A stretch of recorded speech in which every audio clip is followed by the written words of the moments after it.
下，柔妃进宫半月，这已经是她第16次求见陛下了。老规矩，找一个与朕身形相仿的死囚，圆房之后随便找个理由将两人杀了即可。反正后宫佳丽3000，也没几人见过朕的真身。恐怕此事不妥。为何？您忘了，柔妃是镇北王谢远的侄女，谢远一直对您继位心存不满。如今啊，他贵为镇北王，权倾朝野，一旦处死，就有机会向您发难。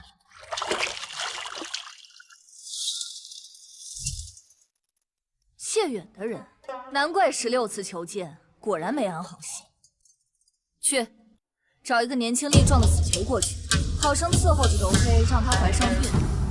为了孩子，她应该知道什么该说，什么不该说。孩子，这方法能行吗？当然，她以为自己怀的是龙嗣，有资格登上皇后之位。为了那个高高在上的皇后之位，为了让她的孩子有机会成为大于下一任皇后，她不会乱说的。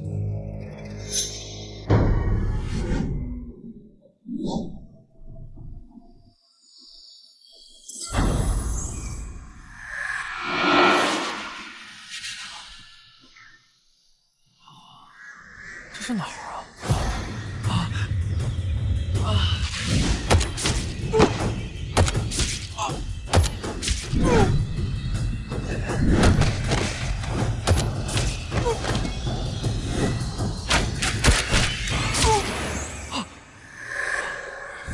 罪人江辰行刺吏部尚书之死，判处斩首之刑，择日问斩。我穿越了，还是死囚，这么衰的吗？江辰，到你了。哎，大哥，我不想死啊，大哥，我不想死啊！好，大哥，哎呀！靠，得想办法脱身，还有鸡仔一样瘦的小卒也想控制小野，太看不起人了！找机会弄死他们！陛下，此子如何？长相嘛，有几分相似即可。我靠，好白！关键是此子是否有那方面的能力。陛下放心，此子就凭你们，也想拿捏我？大胆贼子，竟敢对陛下动手！陛下，不错，朕就是当今大愚天子，念在你不知情的份上，速速束手就擒。朕可以保证留你一命。陛下不可，这贼子已经得知了您的秘密，必须杀他灭口。开玩笑，你们搞清楚情况没有啊？你们觉得你们现在有主动权吗？你想如何？只要不太过分的要求，朕都可以答应你。我想要什么要求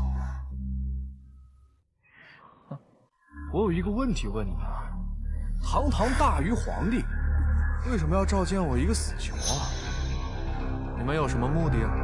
你也看到了，朕身为女儿身，乃是大禹朝廷机密中的机密。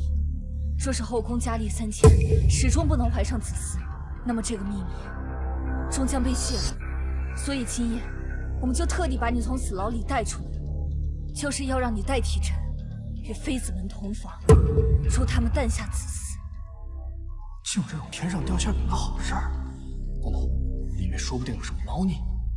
这后宫佳丽3000，平日也不会相见，所以你利用完我之后，才把我杀人灭口，是吧？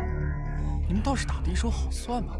不如这样吧，我们做个交易，我可以做你们让我做的事情，但是你们必须保证不再打我的主意。你做你的皇帝，我去照顾后宫当中可怜的你。我们互相合作，互相扶持，你觉得怎么样？大胆！你居然敢跟陛下谈交易！啊？好，那就依你所言。那陛下金口玉言，我就相信你了。陛下，放心，臣这就杀了这贼子。这么快就翻脸不认账，就凭你们拿得住我吗？要不我这会儿大喊一声，咱们的皇帝是女人，看看有什么结果啊？罢了，此时若是再去死牢，另寻他人也来不及了。还是依约而行。你稍后梳洗换装之后，便速速去柔妃寝宫，代替朕，让她怀上孕。好，遵旨。这女帝表面上答应了，心里指不定盘算着怎么收拾我呢。都说伴君如伴虎，她迟早会过河拆桥。不行，我得想个办法，让那些美人赖上我，非我不可才行。这第一次当皇帝，有点紧张啊，我该怎么做？再想想，有点紧张啊。这算不算夫目前犯？一会儿就让你们见识见识本大爷的雄风。话说这柔妃长什么样子呀？听起来柔柔的，不会是个轻音柔体、易推倒的小萝莉吧？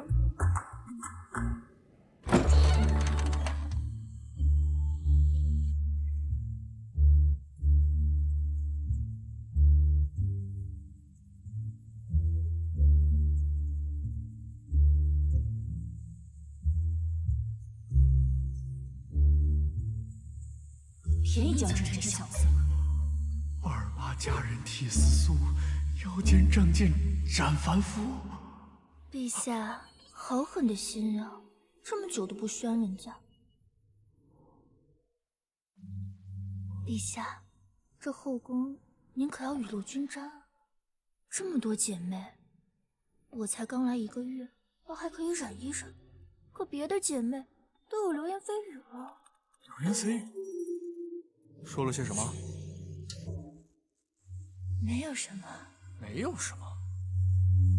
你告诉朕，到底是谁在后宫乱嚼舌根，急不可耐啊？陛下，是臣妾失言了，请陛下恕罪。恕罪？你实话告诉我，我就饶你一命，否则罪加一等。陛下，是云妃姐姐，她想念陛下英姿，绝无他意，请陛下明鉴。云妃，这小狐狸精是想除掉这个云妃吗？管他呢，让女皇帝自己去头疼吧。春宵一刻值千金，是时候好好疼爱一番眼前的美人。好，朕知道了，以后就不要再提她了。今夜，朕的眼里只有你一人。那臣妾伺候您宽衣吧。还宽什么衣呀？这等绝世佳人放在现代，恐怕我连舔屏的资格都没有。毕竟人家永远捂着胸口，生怕穷人看精光，生怕富人看不见。哪像现在这样温意满怀，牡丹花下死，做鬼也风流。管他看透不看透，就算是死也要做个风流鬼。请陛下怜惜。怜惜？我会好好怜惜你的。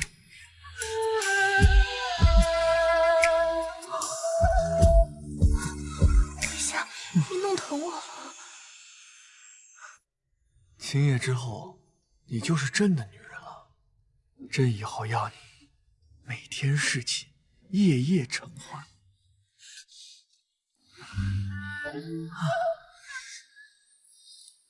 容妃叫得这么惨，江晨不是对她动粗了吗？不行，他要是把柔妃弄伤弄残，这可不好跟镇北王交代啊！有刺客！小人怎配做皇帝？受死！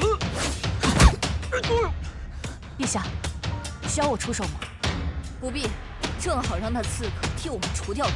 那柔妃一并处理掉，就说刺客是冲着他来的。谁派你来的？想知道，是地府的阎王爷吗？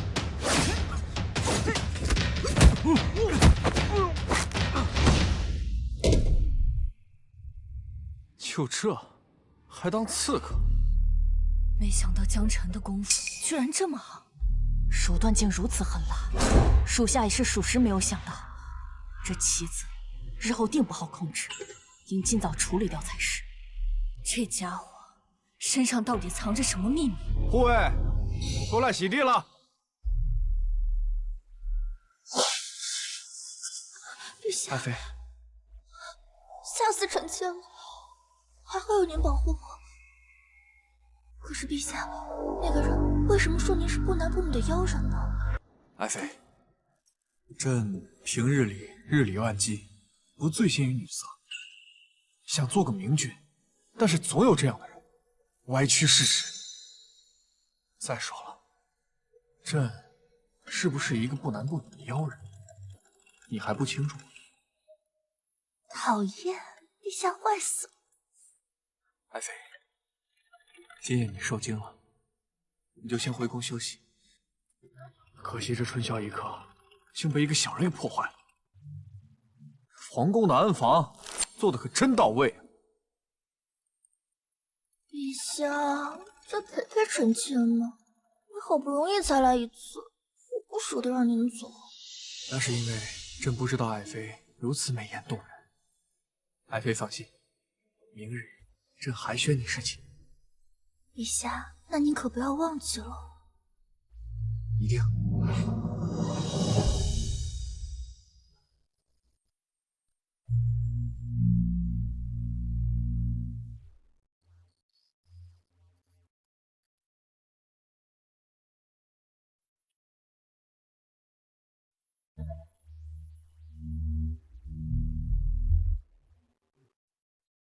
江晨这家伙武功不低，等14带回来，金牛卫星控制住他，不能给他发难的机会。他为什么要用这种眼光看我？我不是被我雄厚的资本给惊到了？让开，你坐了朕的位置。哦，这个是金主爸爸，得伺候好啊！夜夜笙歌的梦想可全指着他实现了。你必须死，留你一晚已是天大的恩赐。杀了他，把尸体埋在后花园里。要杀便杀，但是我有个建议，你先听一听，听完再杀也不迟。有屁快放！柔妃那可是十随之位，明日她肯定会来找我。那她要找不到我，就会大闹整个皇宫。我猜你们是不敢杀她吧？否则也不会找人替你。要杀了我，就自己上吧。你好大的胆子，敢自作主张！你若坏了朕的大事，朕一定会将你凌迟处死。凌迟处死？要不是我灵机一动向柔妃许了诺，说不定此时已经被埋在后花园了。既然你宣了柔妃明日觐见，那就尽全力让她怀上孕，替朕打破谣言。你最好别耍花招，若是敢谋害朕，朕一定叫你死无葬身之地。行，陛下你也请放心，我是断然不会谋害陛下的。再说了，你这儿管吃管住管喝的，还有柔妃这样的美人给我圆房，我感激你还来不及呢。我们啊，现在是一条绳上的蚂蚱，怎么会坏你大事儿？但是你可别忘了，我可是跟柔妃表明了你是日理万机，视作明君这样的态度，这也算是为你扫除了一些风言风语吧。你是不是得记我一功啊？你倒是个真小人，不管你说的是真话还是假话。14，替朕盯着他，如有任何异动或者与外界联系，杀无赦。别怪我没提醒你们啊！柔妃这个小狐狸精肯定是受人指使，她想借我的手，不是，其实借你的手除掉一个竞争对手。那个妃子叫什么来着？他刚刚提到了云妃啊，对，云妃，你们就慢慢头疼吧。云妃是老相国徐安老爷子的孙女，老相国对我庇护有加，朝堂之上，只有她勉强能和镇北王谢远分庭抗礼。如此说来，谢远这是准备对老相国动刀子。老相国年事已高，谢远也算是他的门生之一，竟然对他的孙女下手，当真可恨。陛下，云妃自打进宫以来，从来都没有见过陛下，却毫无怨言。两者相比，柔妃的心思可见一斑。江晨，等过几日，你去云妃那边多待几日，好生安抚她，同时冷落柔妃几天，替朕好好敲打敲打这个探子。行啊。哎，那陛下，这云妃跟柔妃比如何呀？朕没见过她，朕怎么会知道？14，你来说。清水芙蓉，濯莲不妖，比柔妃不差分毫。好，不过你们可得把这皇宫的安防加强一下，好吧？我去云妃那儿的时候，可不希望再有刺。你放心，我定会把云妃的寝宫围得像个铁桶一样，一只苍蝇也飞不进去。这么说起来，这刺客一上来就高呼妖人受死，目的性极强，肯定是受人指派的。何人竟敢如此大胆？这还不简单啊！既然都知道了受人指使，那谁先着急看结果，那就是背后那个人呢？启禀陛下，镇北王求见。让镇北王在御书房等着。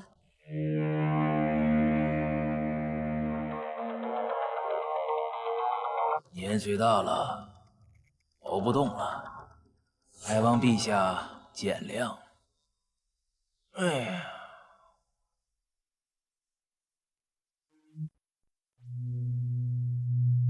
不知镇北王深夜求见，有何事要上奏？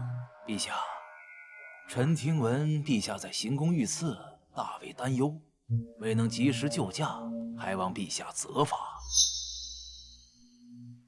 担忧是想看我死吗？不知这刺客是何身份，为何深夜行刺陛下？刺杀朕还需要什么理由？至于那个人是什么身份，朕也想知道。倒不劳镇北王替朕分忧，大理寺会彻查此事。臣愿为陛下分忧，不过如此甚好，那就交由大理寺吧。还听说那刺客行刺之时提到了妖人二字。那刺客死在寝宫之中，只有他们几个人知道。连金牛卫也是在刺客伏法之后才进屋。你谢远相隔千里都知道，难道你有顺风耳不成？果然被江辰说中了，急着看结果的人就是幕后黑手。朕姑且假装不知道，再试探他一番。镇北王还真是会说笑，这世上哪有什么妖人？就连那些巫蛊之术，也不过是有人蓄意加害罢了。啊，陛下，臣说的妖人不是我，而是那不男不女。子不语怪力乱神，镇北王还是莫要捕风捉影为好。不过朕倒是有些好奇，那个刺客伏法时在场只有几人，且那几人都未曾出宫。镇北王是如何从刺客口中得知“妖人”二字？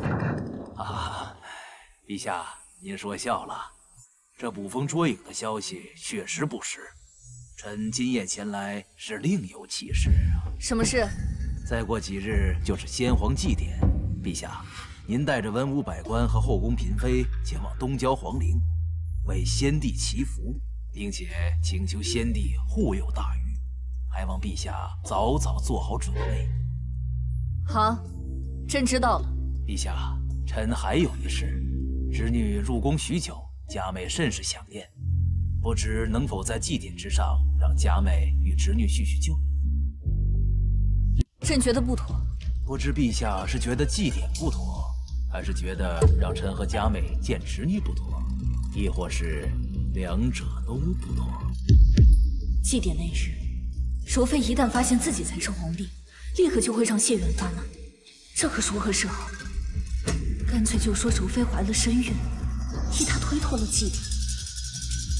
朕并非是觉得祭典不妥，而是柔妃刚怀上龙嗣，不大方便走动，以免动了胎气，这样反倒会使父皇不愉。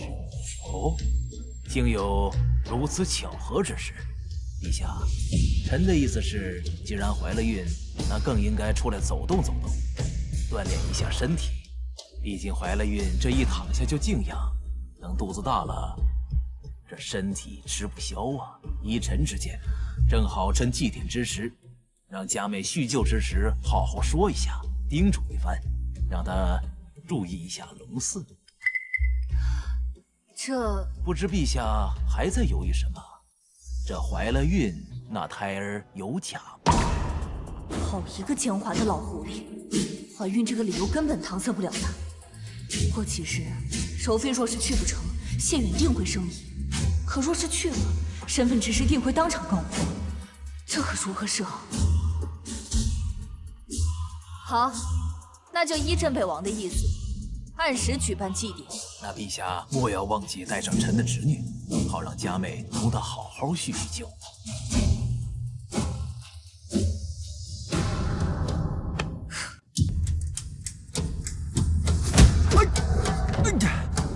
你抽什么风啊？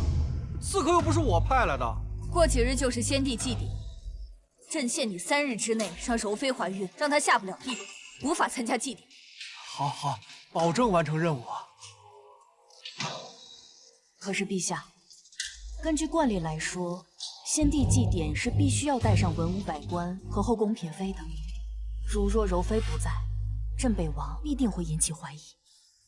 镇北王非要见他，不出现，他还只是生疑。一旦让他发现我才是真皇帝，那才要命。哎，陛下，我呢确实是有100种方法能让这个柔妃下不了地，但是她只能治标，不能治本。听你们说，这个镇北王好像是一个心机挺深的人。哎，如果他心生疑虑，是不是会不停地试探陛下您的性命？如果他发现陛下您是一个女人，他肯定会以此为借口，要陛下您的江山啊！陛下，我倒是有一个方法，不如让我试试吧。朕凭什么信你？哎呀，死马当活马医嘛，难道还会有比这个更差的结果吗？那实在不行的话，就让柔妃3日下不了地喽。不过陛下，我看你近日满眼都是红血丝，这个同人灰败，心火燥热，这是内分泌失调导致的更年期提前。陛下长此以往，这情况不妙啊！说人话，否则死罪可免，活罪难逃。哎，其实啊，就是寒疾半身，是不是每月月事来临的时候腹痛难忍啊？好在呢，我呀妇科圣手，愿为陛下效犬马之劳。此等隐秘之事，朕连14都未曾透露，难道这江辰真会医术？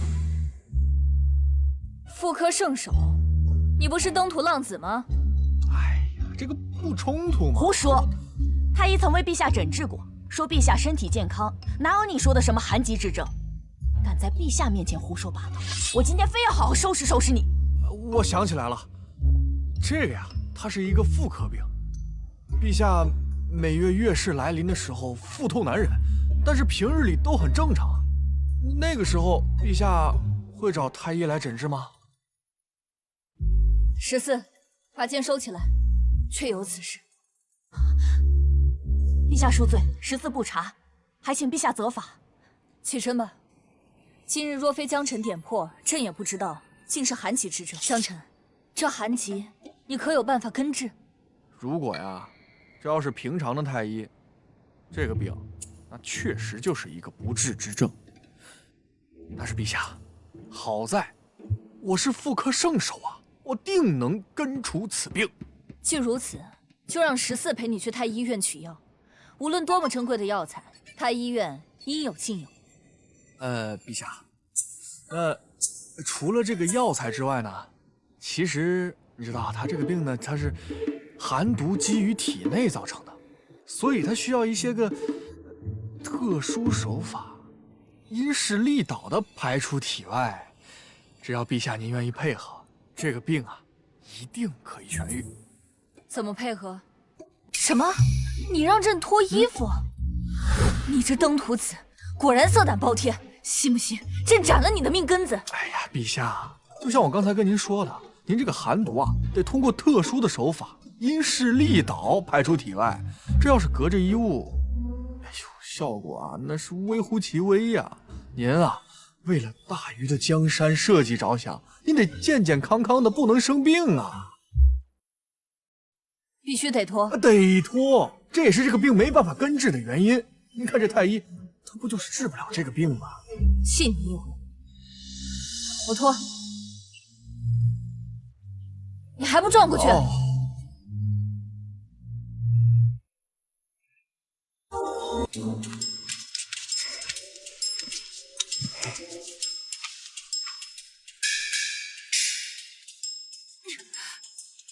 朕只是腹痛，你为何要按我的脚？哎呀，陛下，你这就有所不知了。这个足底啊，能打通往人体所有的内脏的穴位，只有打通了穴位，才能把寒毒给排出去。陛下，一会儿啊，我再给您拔个罐啊。这个过程当中，您要是有任何的感受或者体会，全部的都叫出来。朕可以忍，不能忍，这里是您寒疾最重的地方，需要多疏导几次才行。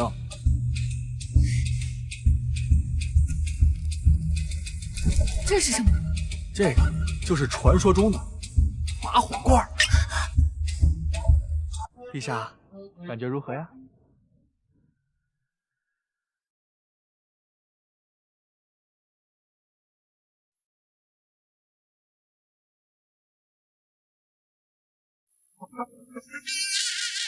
这谁顶得住啊？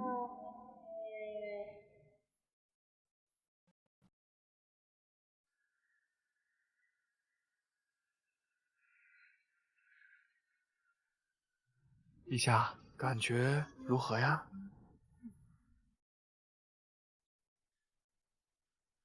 这里重不重啊？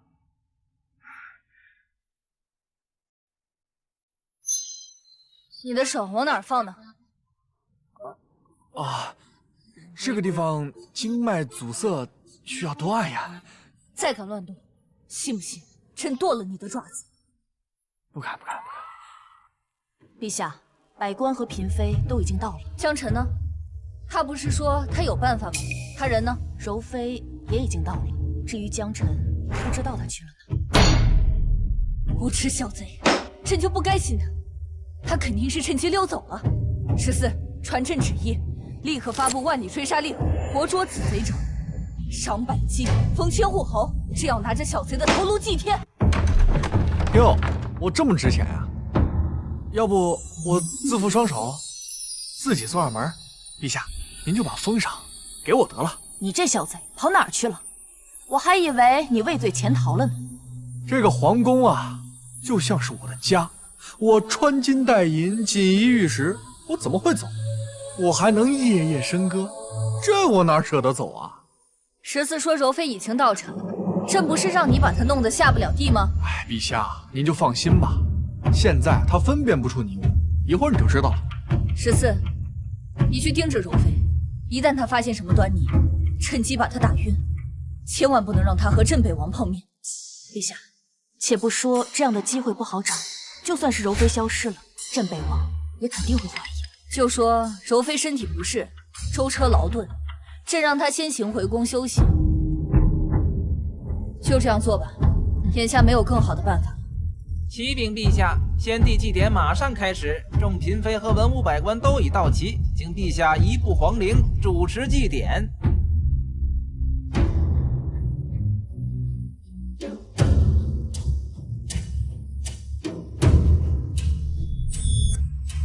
陛下，镇北王的人一直都在盯着我，我恐怕翻身乏术了。江晨，如果柔妃出了岔子，我定要将你千刀万剐，碎尸万段。皇上驾到！吾皇万岁万岁万万岁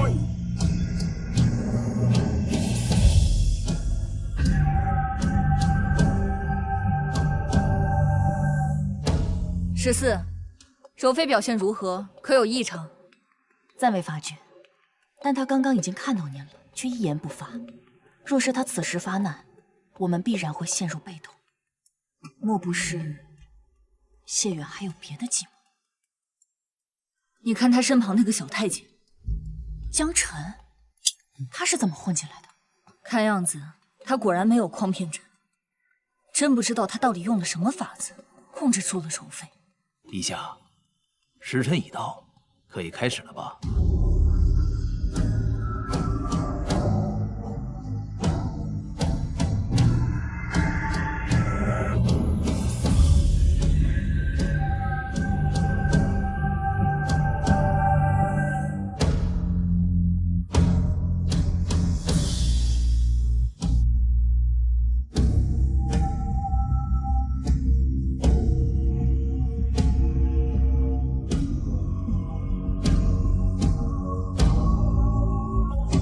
求先皇庇佑大禹风调雨顺，国泰民安。柔儿，你觉得陛下怎么样？陛下姿容甚伟，身强力壮，真乃人中龙凤。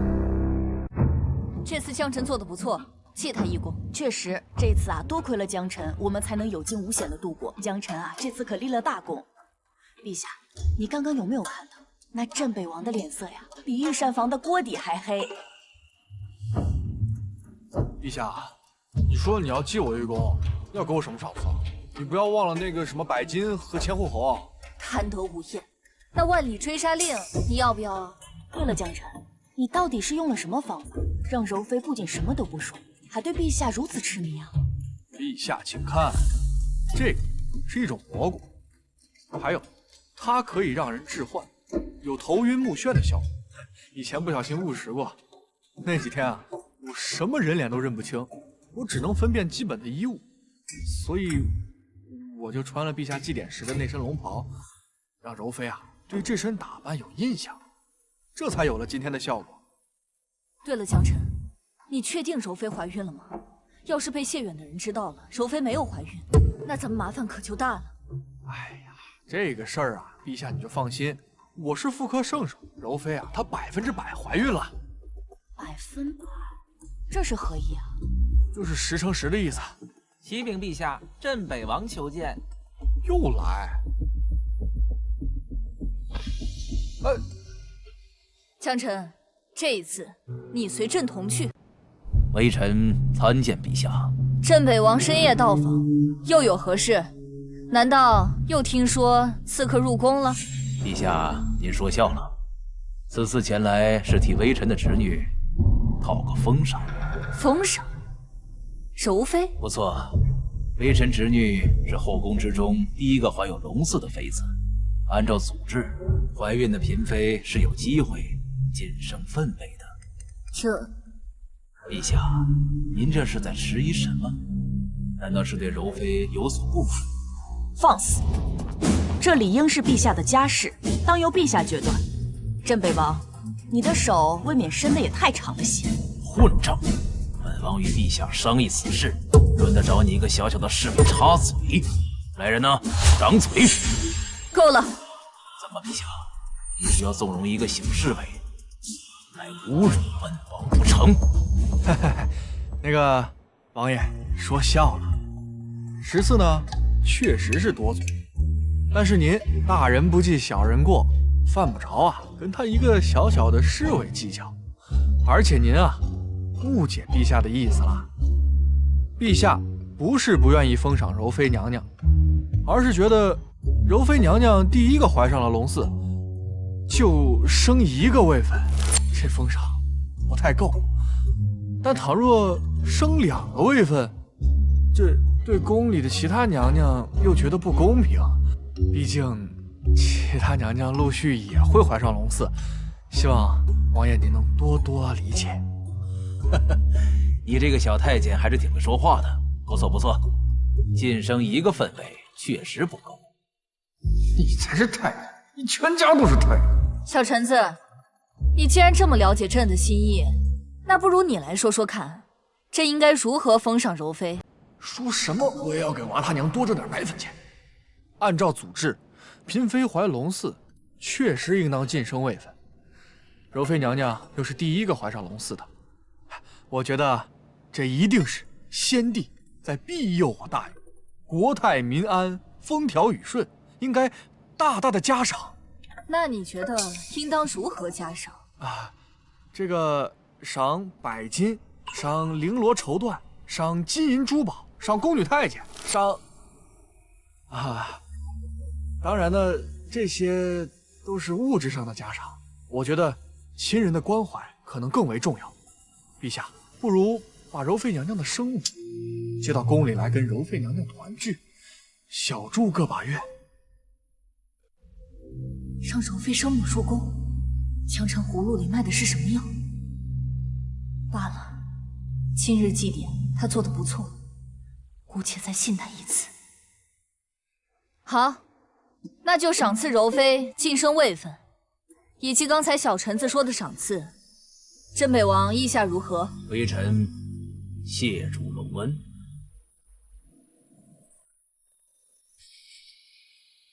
江辰，你对镇北王还真是奴颜婢膝，我真是看错你了。小臣子，你最好给朕一个满意的答复。镇北王如此猖狂，我看你比他还要猖狂。他早就已经权倾朝野，侄女谢柔在后宫又更进一位，势必得到更多官员支持。小臣子，我看呀，你这是要为虎作伥啊！陛下，还不如让我一件一件的给他凌迟处死，省得他胳膊肘往外拐。不是，两位小姑奶奶，天地良心，我真的是为你们着想啊！你们听我狡辩，不，你听我解释啊！哎，14，你刚刚说胳膊肘往外拐，拿我当自己人了？14，让他说，朕倒是要听听，看他如何狡辩。陛下明鉴，柔妃晋升位分，合理合法，合乎祖制。你有什么好拒绝的理由吗？我看你是舍不得柔妃这个小浪蹄子吧？哎呀，你们两个怎么就听不懂呢？与其被迫答应，那不如直接给他一个封赏，卖面子嘛，说不定还能给镇北王挖一个坑，何乐而不为啊？挖坑？挖什么坑？你要把他活埋了吗？这可不行啊！朝堂上下谢远的党羽众多，不乏世家门阀、公卿贵胄，他若突遭变故，朝堂必将大乱，危害深远。哎呀，不是那个意思，我是说这个给他使绊子，不是要挖坑把他埋了。哦，谁让你不早说的？说，我们应该怎么给他挖坑？今天我看柔妃她母亲穿着过于朴素，看起来不像是一个贵夫人嘛，反倒像是个市井农妇。我觉得镇北王府不差那仨瓜俩枣，干嘛这么对待柔妃的生母？所以我觉得这个里面肯定有猫腻。言之有理，还有吗？我想给我的娃儿挣点奶粉钱。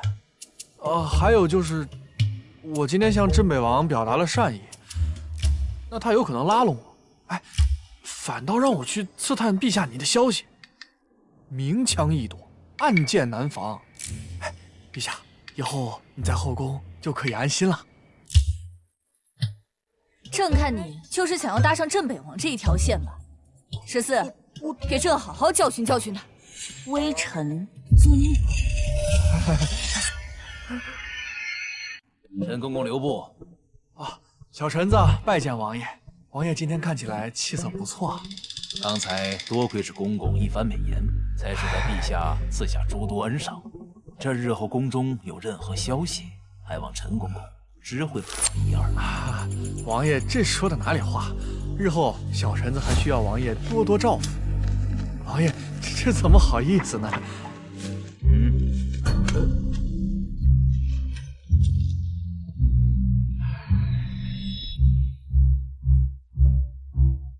？100两，你就给我100两，你当我叫花子呢？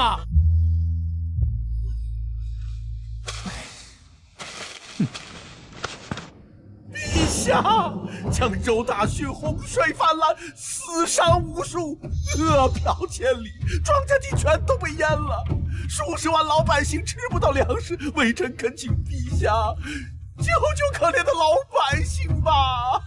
户部尚书，附近有多少州郡可以开仓放粮？国库能否支援？启禀陛下，先帝时期就曾发生过类似的水灾事件，国库至今空虚，江州赈灾实在是有心无力啊。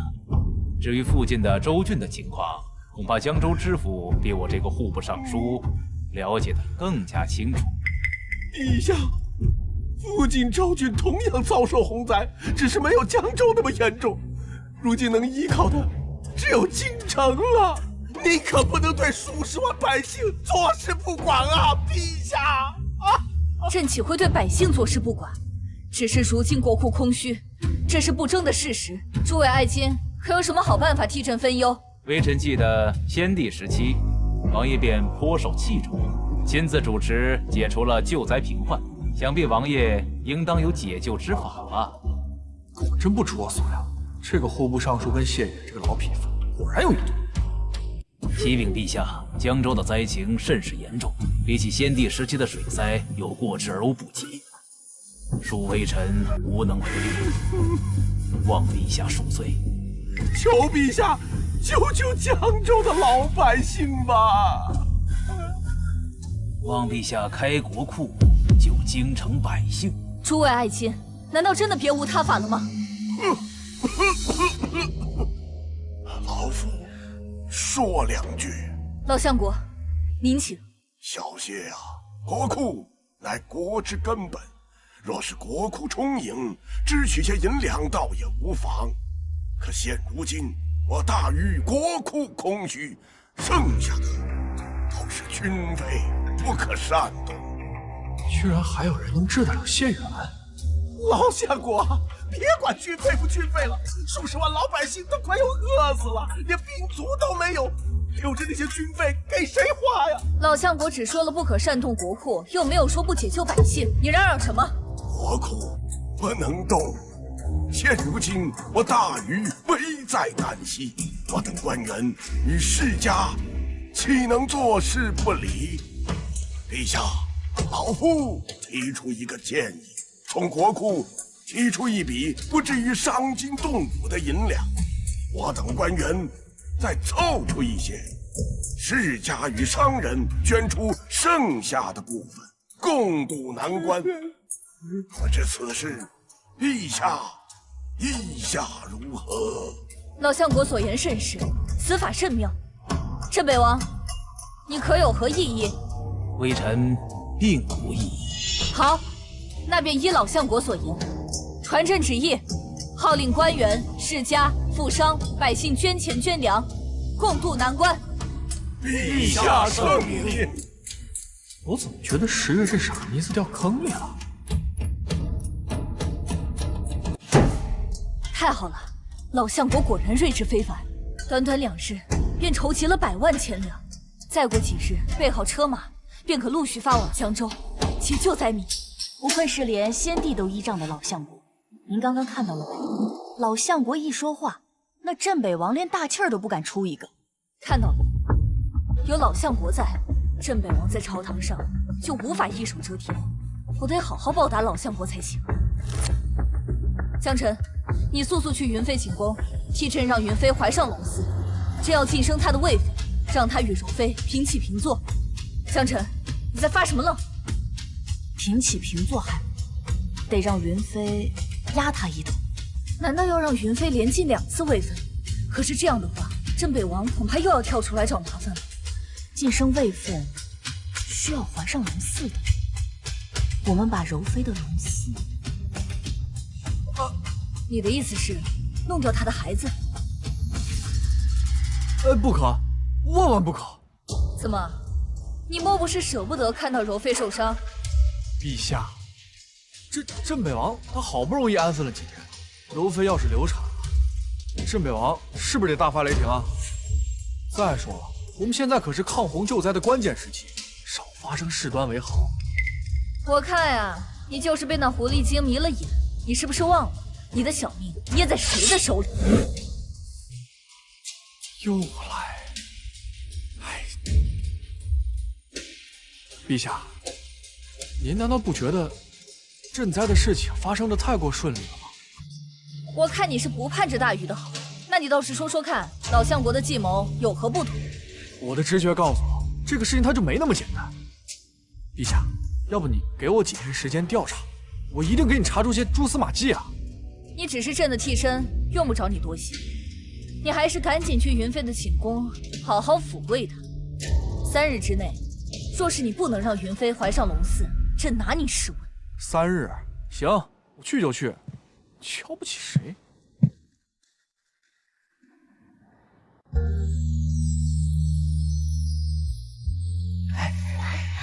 爱妃，朕让你久等了。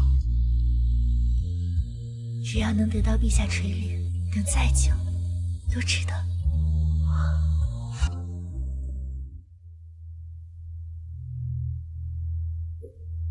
陛下，可是有什么心事？不妨说给臣妾听一听。臣妾虽是妇道人家，却也读过不少典籍，可为陛下排忧解难。爱妃，你觉得老相国是一个怎么样的人？祖父大人，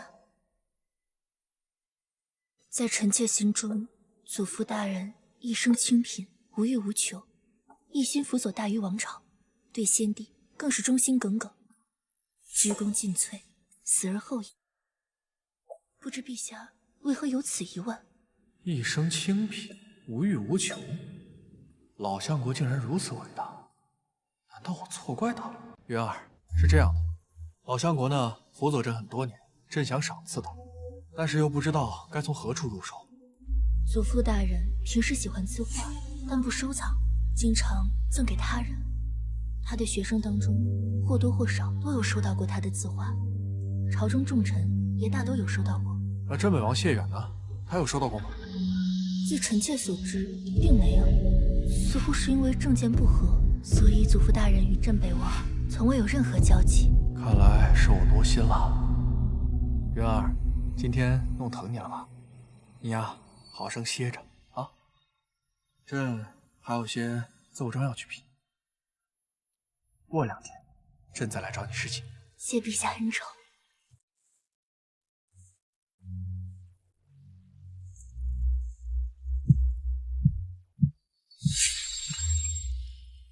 哟，你这会儿不在云飞殿里，这么早出来做什么？我心慌啊。我总觉得最近有大事要发生。嫖香窃玉的事情干多了，是会遭报应的。哼，不好意思啊，是皇上的事儿。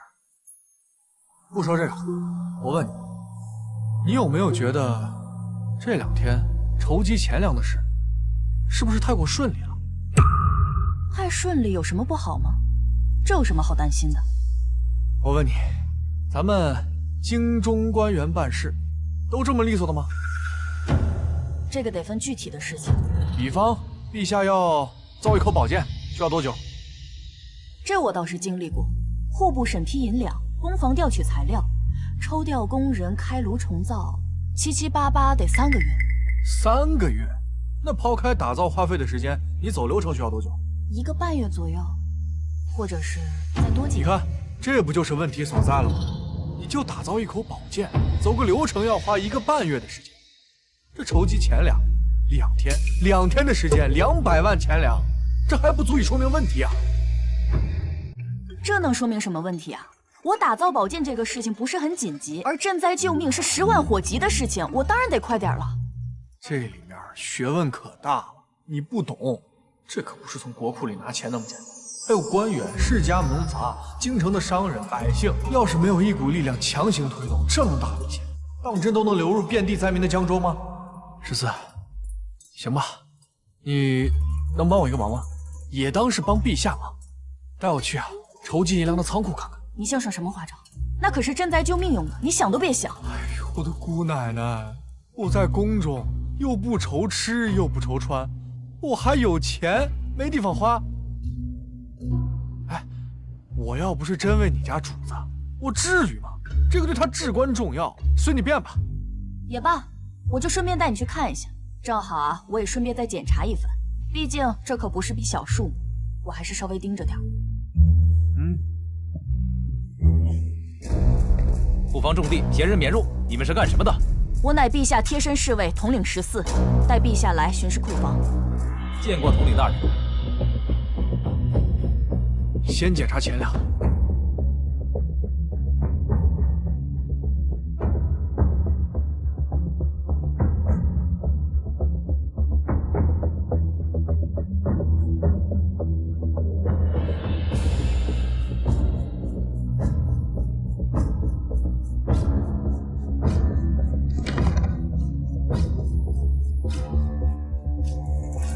这都看完了，有什么问题吗？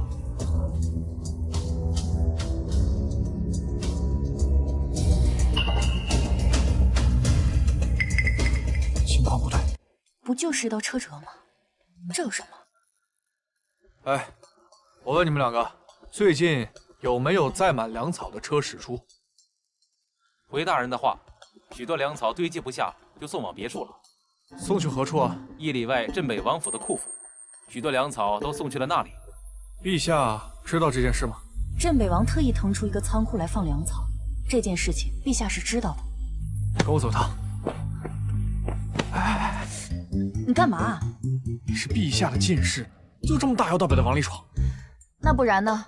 我有令牌，全程畅通无阻，地牢我都是可以随便乱逛。是，我知道你厉害，可是我们是来调查取证的，不是来走秀的。你把令牌收起来。调查什么？你不会是真觉得镇北王私吞了银两吧？不是怀疑，肯定私吞了银两。我们这不就是过来取证的吗？你凭什么这么仔细啊？还记不记得车辙印啊？银两只是有进不出，但粮草却有进有出。那道最深的印子，我敢肯定，粮草里面混着大量的银两。那万一是很重的粮草呢？镇北王他是不是跟咱陛下不对付？那我们大胆怀疑，小心取证，这不正常操作吗？你带我飞进去。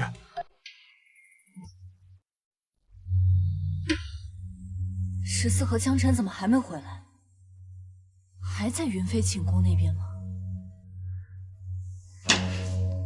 该死的江辰，居然搞到这么晚，绝对是色鬼投胎。你不是说不会飞檐走壁吗？我是说我不会飞檐走壁啊，但我没说我不会翻墙啊。我们接下来该怎么做？你在外面可不是这样，怎么一进来就兴奋？哎呀，我觉得你说的有道理。这镇北王跟咱们陛下不对付，我得收集一下他的证据。动脑的事情就你来吧。我成智囊了？狗屁智，臭皮匠一个。没事儿，你我还有陛下，我们三个臭皮匠，还顶不了一个诸葛亮吗？接下来啊，去找咱们散落的粮草。干嘛要找粮草啊？如果我的猜测不错的话，他们在搬银子的时候肯定混着搭的粮草，就不信没调出点米粒来。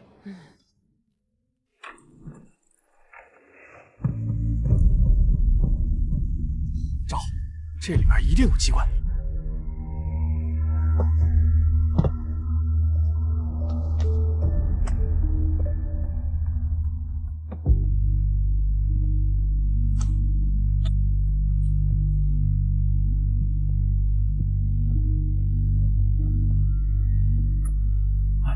找到了，一定要注意这批粮草。是。这两个家伙一整晚相视无间，也不在云飞的寝宫，究竟跑到哪里去了？启禀陛下，100万钱粮已经准备就绪，车马属下也已经连夜准备就绪，请陛下立刻下旨南下赈灾。请陛下发布圣旨，南下赈灾。好，圣旨早已拟好，江州知府着你携带100万钱粮，即刻启程，前往江州赈灾。且慢，陛下，圣旨不可以给他。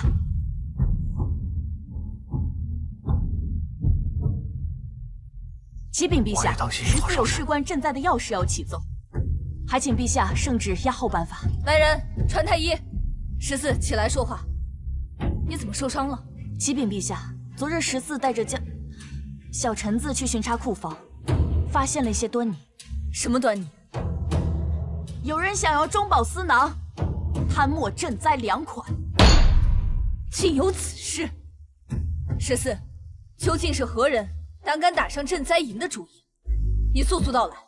是朕。启禀陛下，是江州知府和户部尚书2人，他们将赈灾的银两藏匿在运粮马车里，送往镇北王的府库，意图嫁祸给镇北王。行了，哎呀，你少多嘴。昨日14大人冒死带着小人调查镇北王府库，我们找到了藏匿银粮的位置，也偷听到了这2人的对话。钱粮一旦运出京城，即刻会被这2人所瓜分，江州的百姓那是1分钱都拿不到啊！血口喷人！陛下，他诽谤我！陛下，他诽谤我！陛下，微臣是江州的父母官，怎会做出此等贪赃枉法之事？请王爷替臣作证，请陛下替微臣做主。镇北王，14是在你的地盘上发现的端倪，你可知道此事？糟糕，定是昨夜我等商议时被他们听到了，还被14拿到了证据。这小太监是在提醒我明哲保身。启禀陛下，微臣与此2人毫无瓜葛，请陛下彻查二人，还微臣一个清白。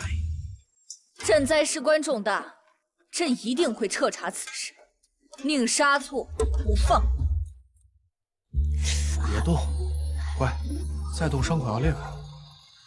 为什么不找太医来给你包扎？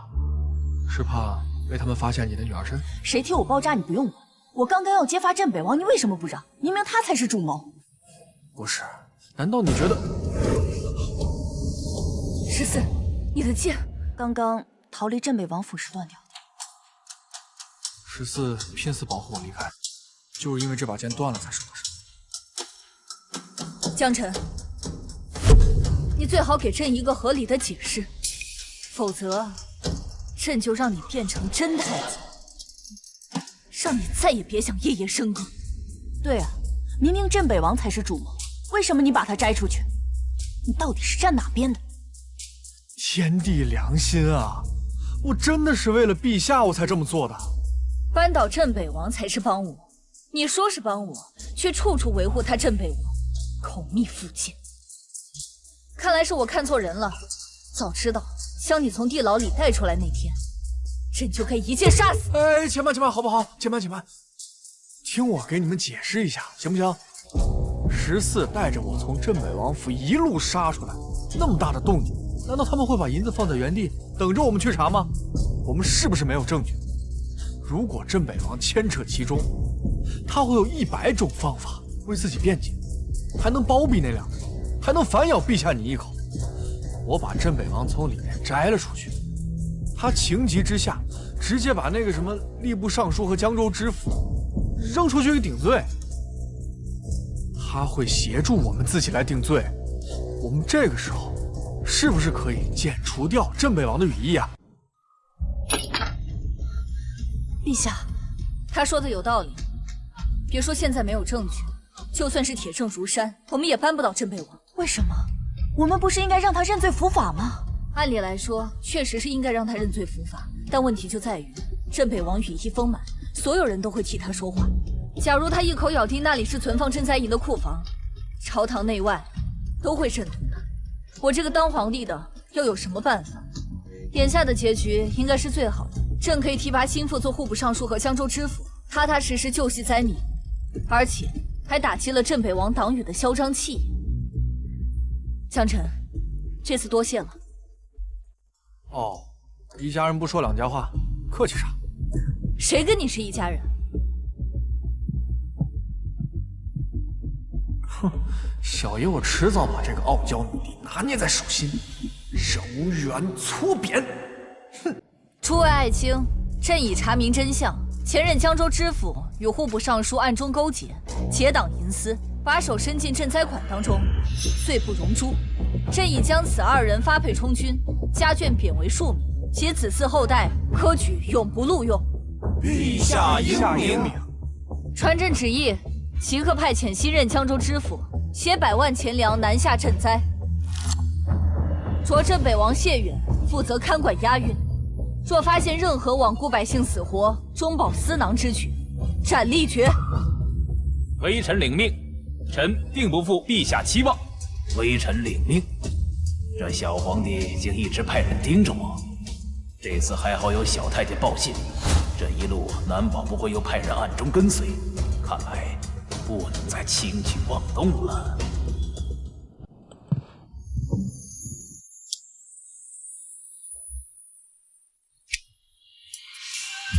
哎，我来。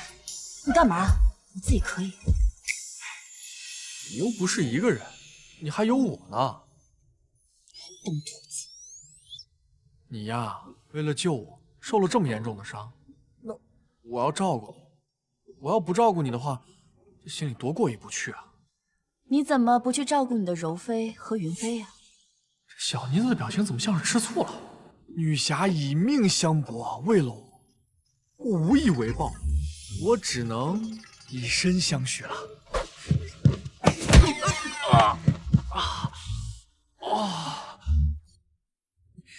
你拒绝就拒绝，你下这么狠的手啊！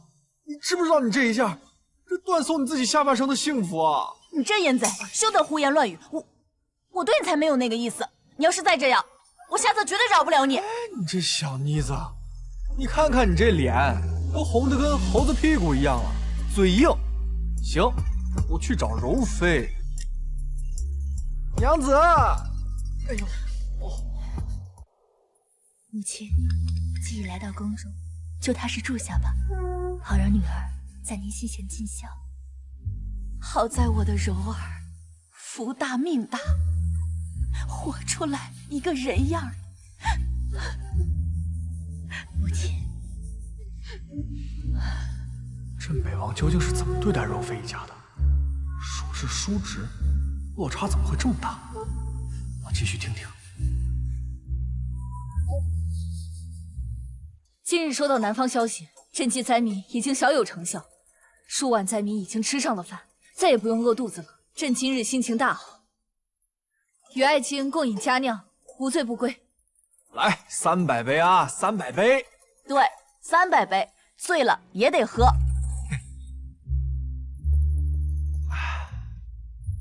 小臣子，这一次你又立了一功，保护了赈灾钱粮。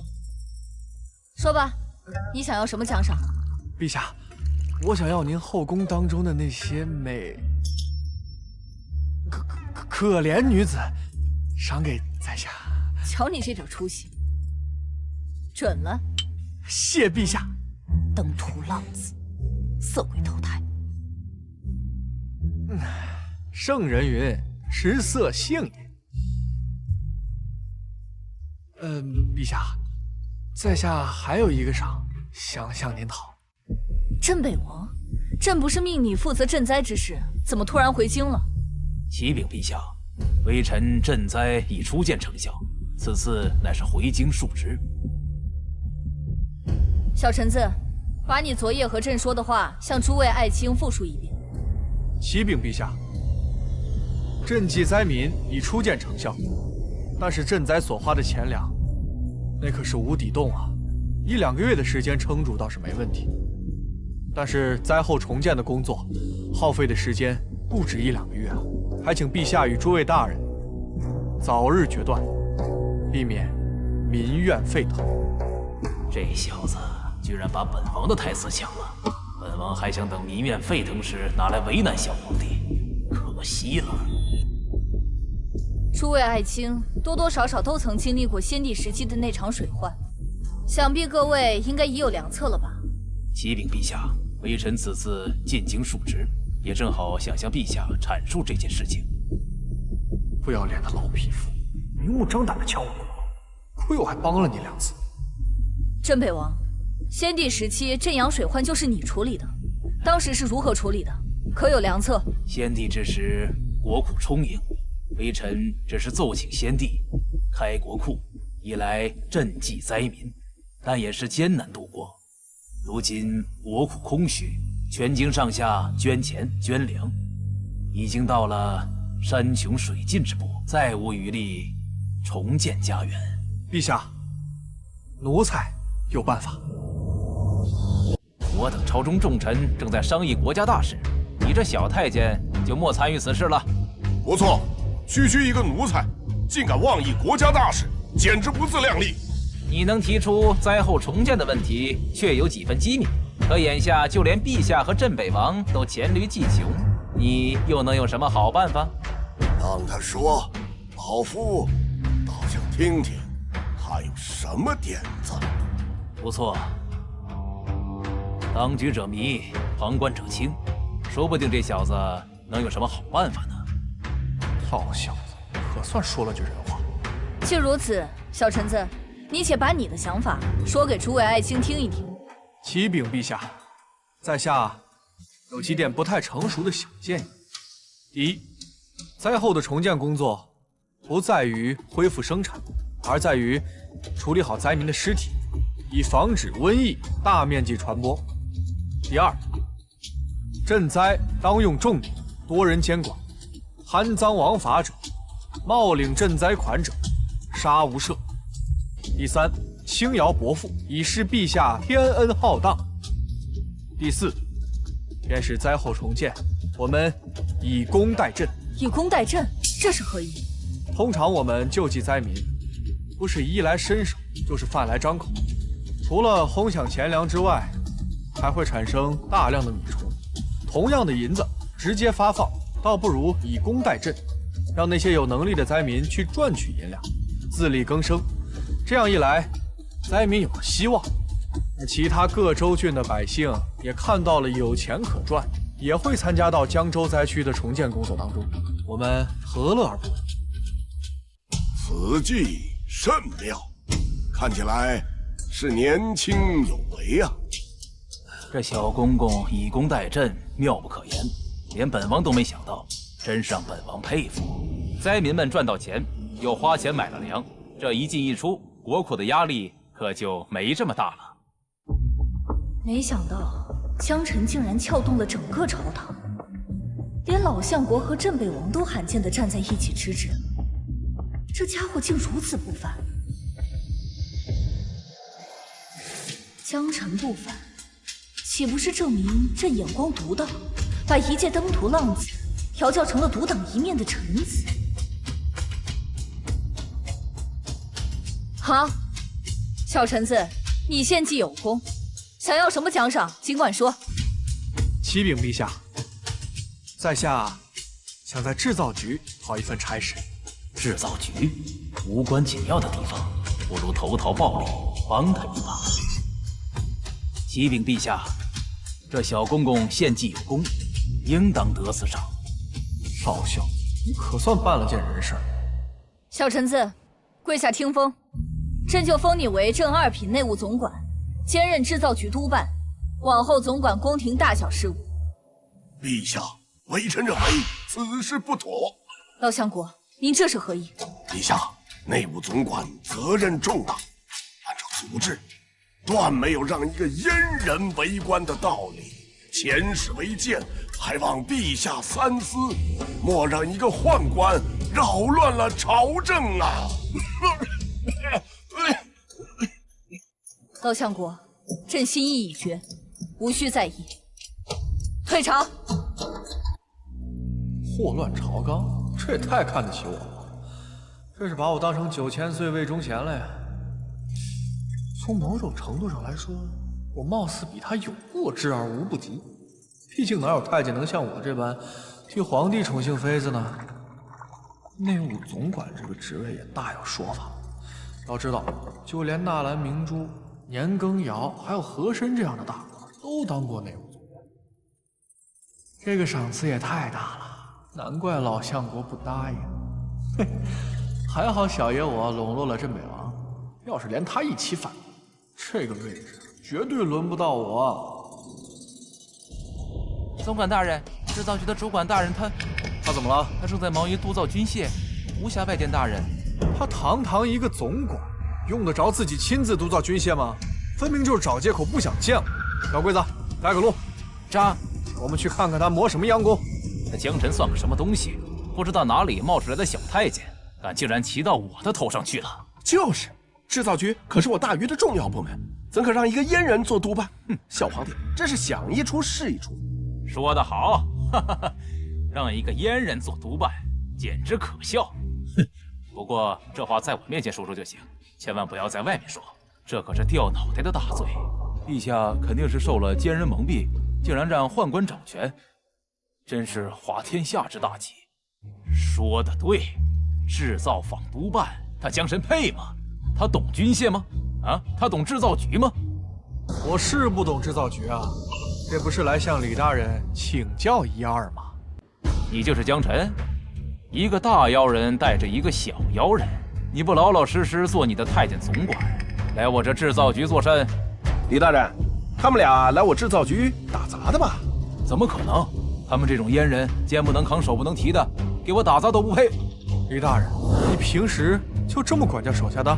我怎么管教人，用得着你多嘴吗？真不知道陛下是怎么想的，用一个阉人做督办。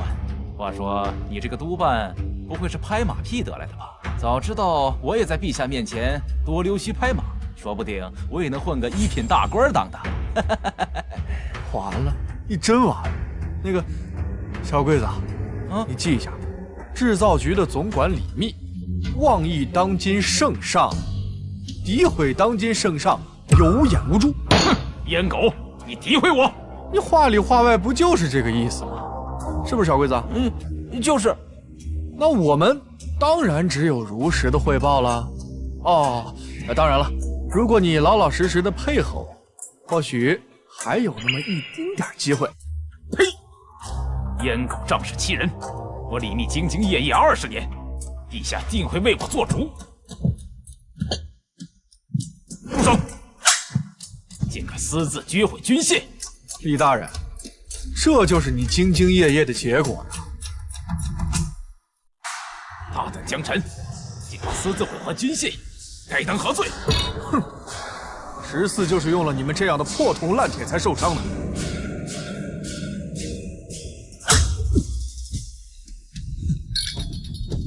破铜烂铁，啊，李大人，为什么能在你的带领下，咱们的制造局做出这么多的破铜烂铁啊？胡说八道！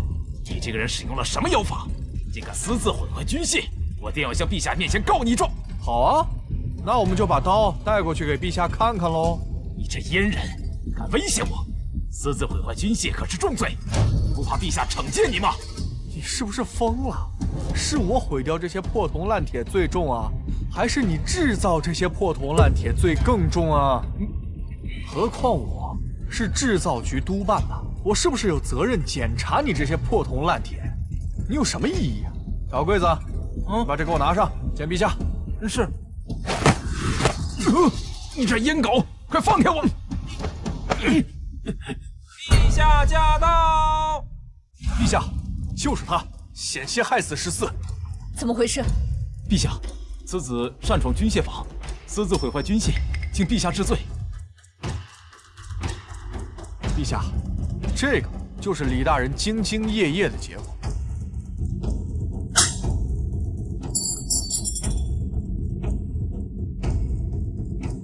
陛下，啊，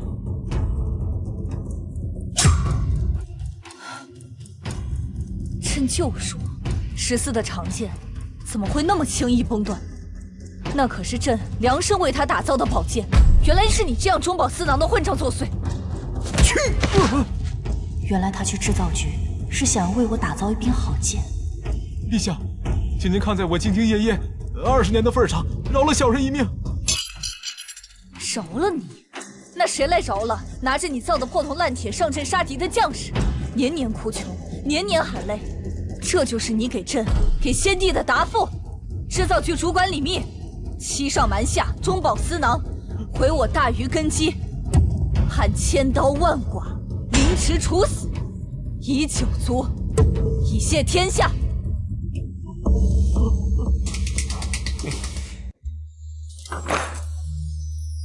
14，放着你来。啊，愣着干嘛？还不快过来帮我上药？啊，我来。静安怎么好像跟平时不太一样？乖乖，平日里看不出来，14竟然这么有料。你怎么突然想着去制造局啊？啊，我想打造一些物件，有一个制造局的身份方便一些。他肯定是想打造一柄宝剑送给我。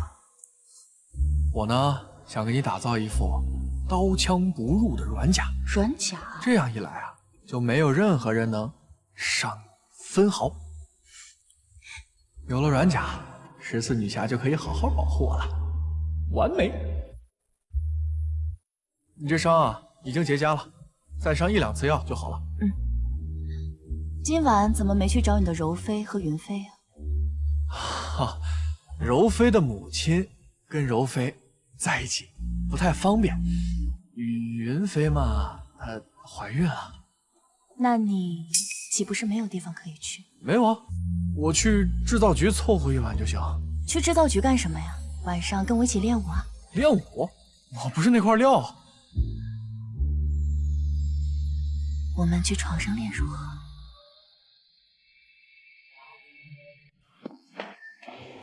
江总管，这是怎么了？谢谢王爷关心啊，奴才这是得了风寒，双腿行动不便，所以扶着墙走路。年纪轻轻就得了风寒，你这身体也不怎么样啊。自己还是多加注意吧。哎，那我先走了。王爷慢走。哎呦，真不愧是女侠，把我都折腾得够呛。哼，这柔妃和云妃加起来，加一块儿都抵不过她。还好这王爷不知道我是个假太监，要不然笑话死我。哎呦，哎。你走路干嘛扶着腰？肾不好。话说你怎么一个人来？14呢？那什么，14他今天身体不舒服，告假一天。14自幼练武，身体强壮，几乎很少生病。你这是在开什么玩笑？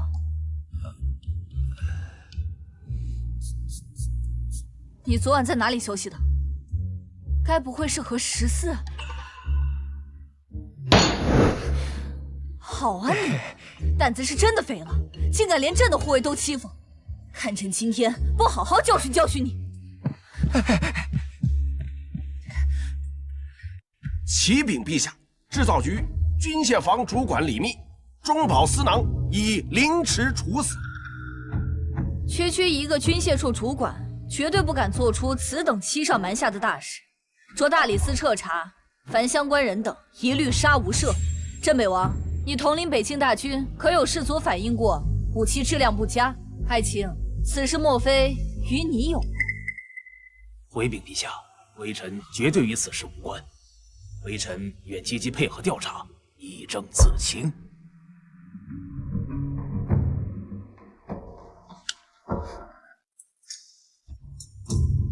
陛下，臣不用猜都知道，谢远跟军械库那帮人肯定勾结在一起。北京那么多士兵，我就不信了，一个骂破头烂铁的人都没有。朕当然能看出这一点，难就难在，要想坐实这一点，需要足够的证据。哦，我觉得要是我们能够找到镇北王贪墨军费的证据，或许真的可以一举扳倒他。不错，和上次赈灾不同，这一次他没有办法推脱给别人，他就是北京军队最大的掌控者。哦，而且托你的福，扳倒前任户部尚书和江州知府后，镇北王的党羽也不再是铁板一块了，朝堂内多了许多支持朕的声音。那陛下这一次是不是得嘉奖我一下？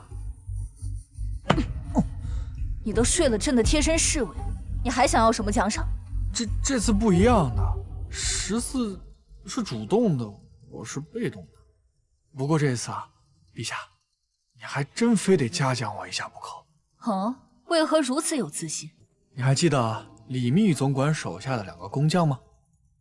我把他们藏起来了。江总管今日气色不错呀。回王爷，昨日睡得香。本王有小事请江总管帮忙。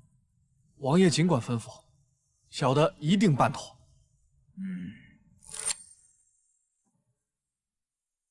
那日抓捕李密的时候，有2个小工匠不知去向，你可知道他们在哪里吗？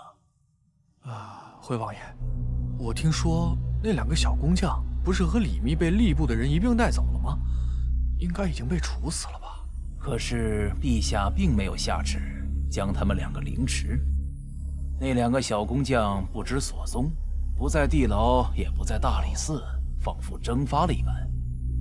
本王身居高位，这难免会有非议，流言蜚语啊，不得不防。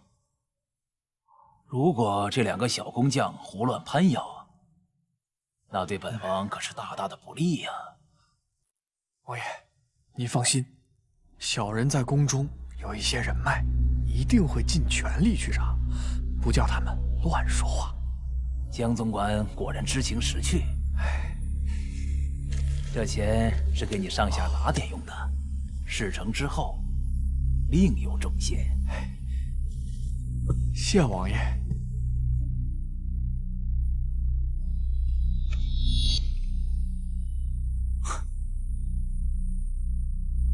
500两，你连我都打点不了，你打点谁呀？你脑子有病是不是？不过这倒说明那2个小木匠跟镇北王都有关系。做得好，没想到你教好镇北王这一步闲棋，居然能屡建奇功。这一次这2名小工匠很有可能就是镇扳倒镇北王的希望。对了，江辰，你到底把那2个小工匠藏在哪儿了呀？我听说啊，镇北王把地牢和大理寺翻了个底朝天都没有找到。没错，皇宫里面他都搜遍了，就连朕的寝宫他都没放过。你到底把人藏到什么地方去了？在一个你们绝对意想不到的地方。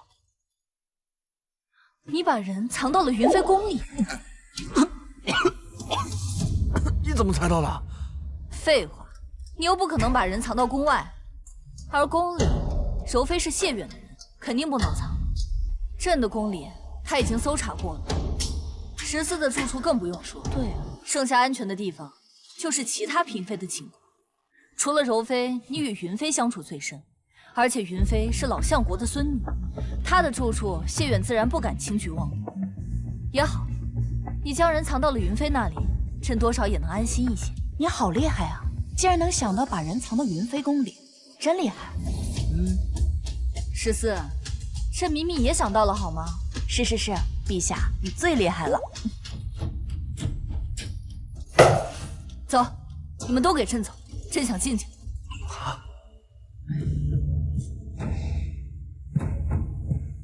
陛下，那我陪你静静吧。快滚！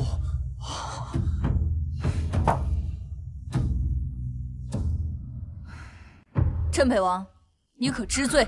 陛下，微臣何罪之有？朕已经找到你贪墨军费、粗制滥造军械的罪证，制造局主管李密就是你的心腹，你们之间的来往书信全都在朕的掌握中。铁罪如山，还敢嘴硬？陛下，如果微臣有罪，就请将罪证公诸于世，微臣愿自刎，以谢天下。那2个小工匠分明在朕手里。和谢远贪墨军费的往来书信也都被朕找到，为何谢远一副有恃无恐的模样？我看你是不到黄河不死心。江总管，呈上罪证。是，陛下。选工匠进殿。谢远，尽管笑，我看你呢，马上就笑不出来了。你给我的600两，我全部用来给你买纸钱。本王早就该看清楚你是谁的人，不过现在也不晚。难道还有变数？大人，大事不好了！工匠工匠全死了，书信也没了。什么？陛下，到底是何人死了，让您如此失态？说出来，让微臣替您好好哀悼一番。你，陛下，微臣的罪证呢？你正好也拿出来，让微臣好好的瞻仰瞻仰。谢远，你休要放肆！放肆！陛下，你无故污蔑了臣子，寒了臣子的心，寒了诸位大臣的心。微臣马革裹尸，率领几十万将士镇守边疆40余年，没有功劳也有苦劳啊！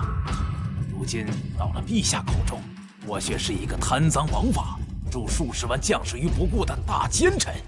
这如果让天下人知道皇帝是如此一个冷血无情、过河拆桥的，你说百姓会如何想你呢？住口！陛下圣明，岂容你如此污蔑？差点忘了你了，敢将本王玩弄于股掌之中，你万万没有想到会有今日的结果吧？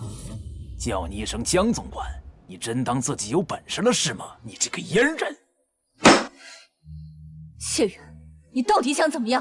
陛下，微臣想请陛下写下罪己诏，洗刷微臣的冤屈，以示天下。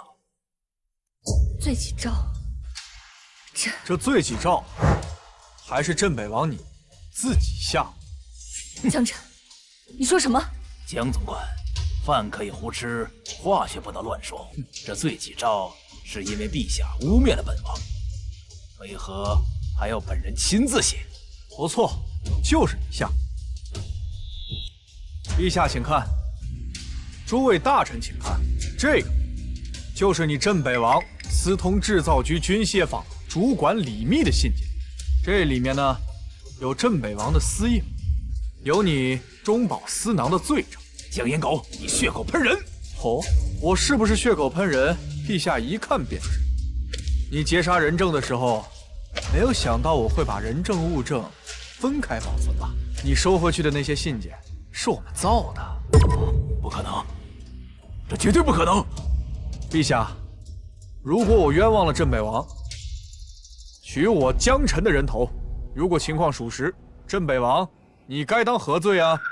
欺上瞒下，糊弄君王，劫杀人证，革去谢远镇北大将军一职，革去镇北王封号，革去一切功绩功名，贬为庶民，以九族，以谢天下。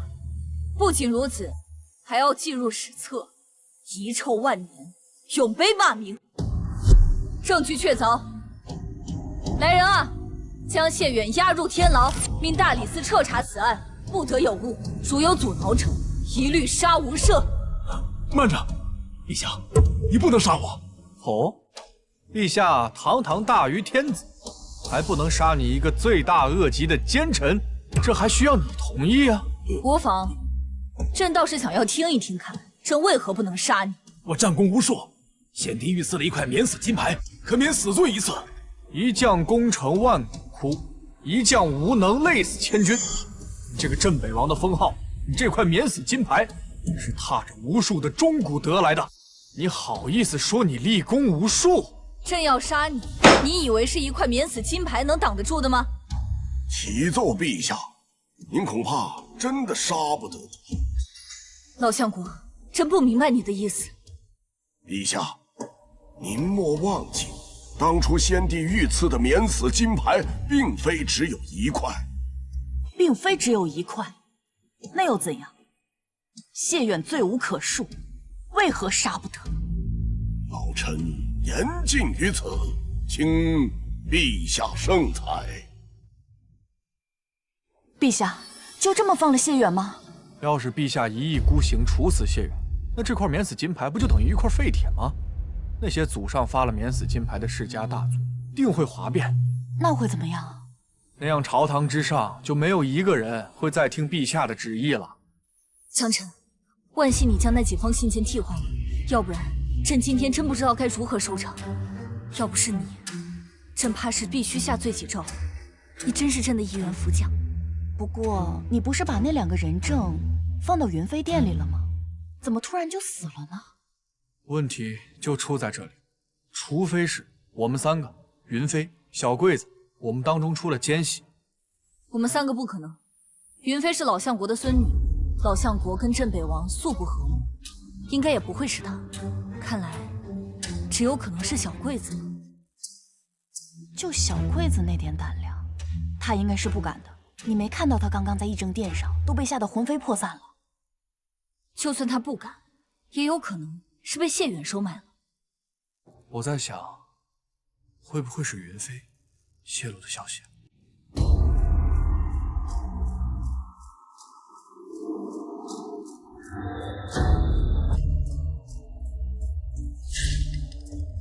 有人来了，赶紧进去。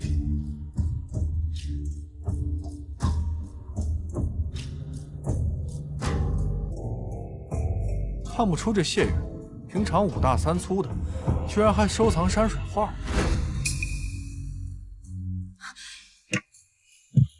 陛下，您终于来看望臣妾了。云儿，我在宫中后殿藏了2个人，你有没有告诉其他人？陛下要臣妾保密，臣妾从未告诉任何人。眼睛是心灵的窗户，说谎的眼神是飘忽的。可这小妮子满眼都是，一秒都不肯移开。她真是奸细吗？可这幅画又该作何解释？云儿，你告诉我，你临摹的这幅画到底是谁的？陛下，这幅画是祖父大人亲手所画的，昨日派人送入宫中。您看，这上面是没有题字和落款的，这也是祖父大人的习惯。云儿，你曾经告诉过朕，老相国和镇北王政见不合。老相国虽然喜欢转赠画作，但从来没有送给过镇北王，对吗？是，陛下。祖父大人赠画之后，一般都会收回礼，家中都会一一记录下来。臣妾曾经掌管过账簿，其中并没有镇北王府的记录。老相国和镇北王政见不合，镇北王的密室中却有他的画作收藏，绝不可能。除非是老相国赠送给他，他没法拒绝，却又不能让外人知道，所以才放进了密室。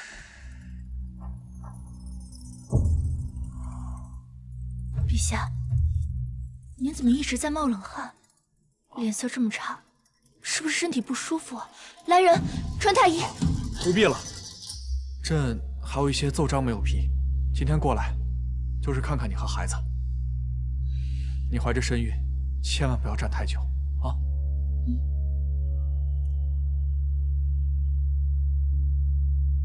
孩子呀，孩子，你的曾祖父究竟是怎样的一个人呢？事情的经过就是这样。不，这不可能！老相国怎么会和谢远勾结在一起？老相国看着朕长大，一直辅佐朕，把握朝政，庇护朕的周全。他们明明应该政见不合才对。陛下，可老相国的画作确确实实就出现在谢远的密室里，这一点说不通的。江辰，会不会有一种可能，那里面的是某位大家的作品，不是老相国的画作？陛下，我确定我没有看错，没有题字，没有落款，而且那幅山水画的线条就跟密室里的几乎一模一样。陛下，我刚刚才审完了小柜子，能用的方法都用了，就连酷刑都差点用上了，但是他什么都不知道。江辰，朕现在应该怎么办啊？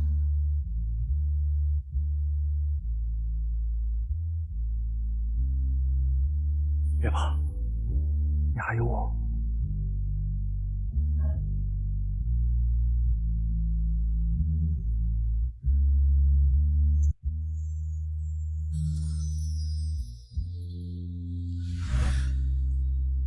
东徒子，休想趁虚而入！我只是想安慰陛下，我绝非他意。刚才的事情，休要再提。朕乃一国之君，容不得你放肆。刚才的事情，要是传出去半句流言蜚语，朕就阉了你。这么狠？那要是他泄露出去呢？朕一样阉了你。这个霸道的女人，迟早有一天，我要把你拿捏在掌心里，让我乖乖做我的小猫咪。那我就先告退了，我明天再来。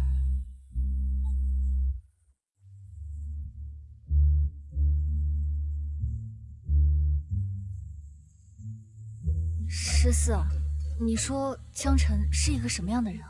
江辰性格胆大跳脱，色胆包天，色中恶鬼，但是他办事靠谱，是一个值得信赖、值得依赖的人，而且他总是能给人惊喜，并且对陛下忠心耿耿，是一个值得托付的人。但是啊，就是太好色了。没错，他就是一个色中恶胚。接下来这几天，你们出门办事的时候一定要小心谨慎。刺客频频出现，恐怕这宫内也不是绝对的安全。尤其是你，江辰，谢远现在最恨的人，应该就是你。还有件事，云飞怎么办？云飞有走漏消息的嫌疑，不能放过。孩儿他妈也是那么纯巧，得想法子保住他的性命。啊，陛下，云飞确实有走漏消息的嫌疑。但是以臣对她的了解，她真的只是一个单纯善良的女孩。朕看你怕是舍不得云飞这个大美人，还有她肚里的孩子吧？不愧是女帝啊，看人真准。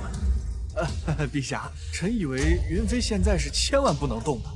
虽然我们扳倒了一个镇北王，但是还有隐藏更深的老相国。一旦云飞出了事情，那老相国必定心生警惕呀。如今敌明我暗，我们可不能把这样的优势拱手相让啊。言之有理，看来云飞确实还不能动，也没有动的价值。我们多提防着他便是了。下一步做什么？下一步奸细我们还是要继续查的，演给老相国看，说不定他会露出马脚。如此，那就只能委屈小桂子一段时间了。接下来我们要做的就一个字，等。等？等什么等？我们等，老相国也在等，看谁先出招，谁先露出破绽。柔儿，几日不见，肚子这么大了，咱们的孩子一定很健康啊。陛下，是不是因为臣妾怀着龙丝，没有办法侍寝？您都好久没有来了。哎呀，瞎说什么呀！朕还不是想让你安心养胎，那朕也是为你着想，强忍着不来找你。你有多大的杀伤力，难道你自己还不知道？陛下，臣妾错怪您了，请陛下责罚。你这个小狐狸精，朕怎么敢责罚你啊？等你生下龙嗣，朕就安排你侍寝。哎呀，你是不知道，没有你的这夜晚呢，朕有多难熬。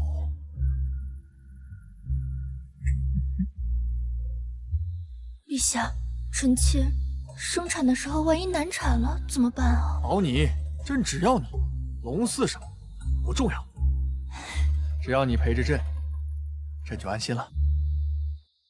柔儿，其实有件事我一直想告诉你。我不是。陛下正在里面宠幸柔妃，谢远，你擅闯后宫，该当何罪？谢远，他怎么在外面？本王有家事要见柔妃娘娘，延误了重要的事情，你不怕柔妃娘娘怪罪吗？谢远，你现在已经被陛下贬为庶女，免死金牌也已经被收回，还敢放肆？放肆！本王，我是以谢家家主的身份来见我的侄女，你要是耽误了大事，不怕她怪罪于你吗？我侄女可是第一个怀上龙嗣的，如今圣眷正浓，得罪于我就是得罪她，你担当得起吗？难道说寝宫里的人不是陛下，而是其他人？混账！你在说什么胡话？你胆敢上前一步，我让你血溅当场！正事重要，这寝宫我闯定了。谢远，你好大的胆子，胆敢擅闯后宫！如今你可没有第二块免死金牌，你这是在找死吗？家主，为何硬闯进来？这是要做什么？草民参见陛下，参见柔妃。看够了吗？这要你一个合理的解释。草民听闻今日有刺客入宫，担心柔妃娘娘的安全，特意前来查看。怎么宫里每次有刺客的时候，你都能第一个到场？你的消息可真够灵通的。看来在朕的身边安插了不少耳目。陛下您说笑了，草民岂敢在陛下的身边安插耳目？今日陛下身边怎么少了一个人？不知那江总管去往何处了？王爷，找我何事啊？你怎么在外面？本总管怎么了？在外面有什么不妥吗？王爷，哦不，你已经不是王爷了。家主，宫中又有人遇刺了吗？陛下，您可定要彻查此人啊！不用了，今日没有人行刺，惊扰了陛下跟柔妃娘娘，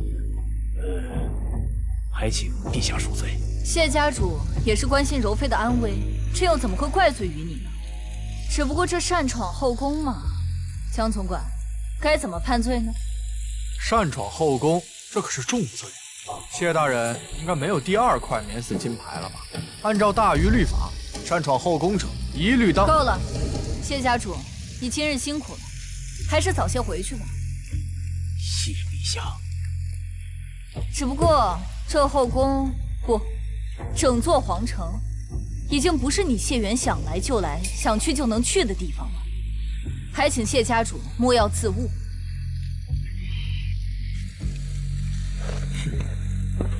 陛下，柔妃，江晨，你们刚刚是什么情况？今日多亏了柔妃深明大义，朕就中了谢远的道。对不起啊。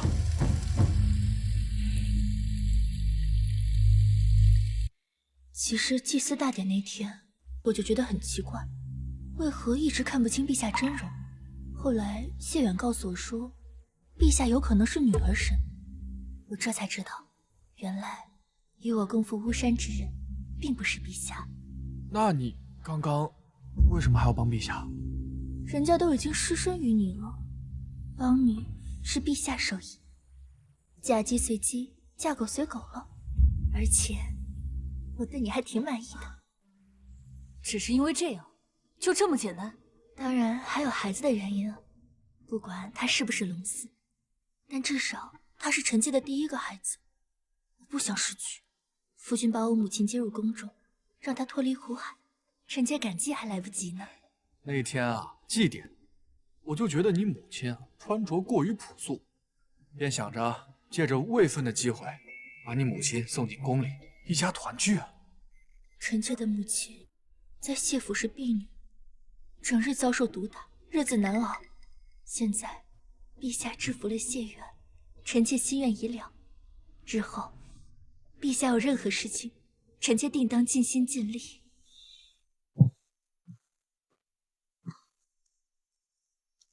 你我都是身不由己的女人，我懂你的感受。虽然暂时扳倒了谢远，可他的背后另有其人。要是他背后这个人不揪出来，那咱们都寝食难安。柔儿，你还知不知道有什么关于谢远的密室？密心之事，臣妾入宫之前有一封信件，让我带入宫中。我以为是给我的，就打开看了。我隐约记得信件中有提到北境兵器和食盐贸易，好像还有独占二字。这又是食盐又是兵器，还独占，他莫非北境搞垄断呢？垄断？就是独占的意思啊！你想啊，有这么一个商人，他囤积了大量的粮草，老百姓上哪儿买去？老百姓得吃饭吧，他不能挨饿吧？到那个时候，这个价位是不是得由这个商人定啊？奇货可居，待价而沽。启奏陛下，现如今北境各地盐商坐地起价，百姓苦不堪言，民生怨道。现有奏折呈上，呈上来。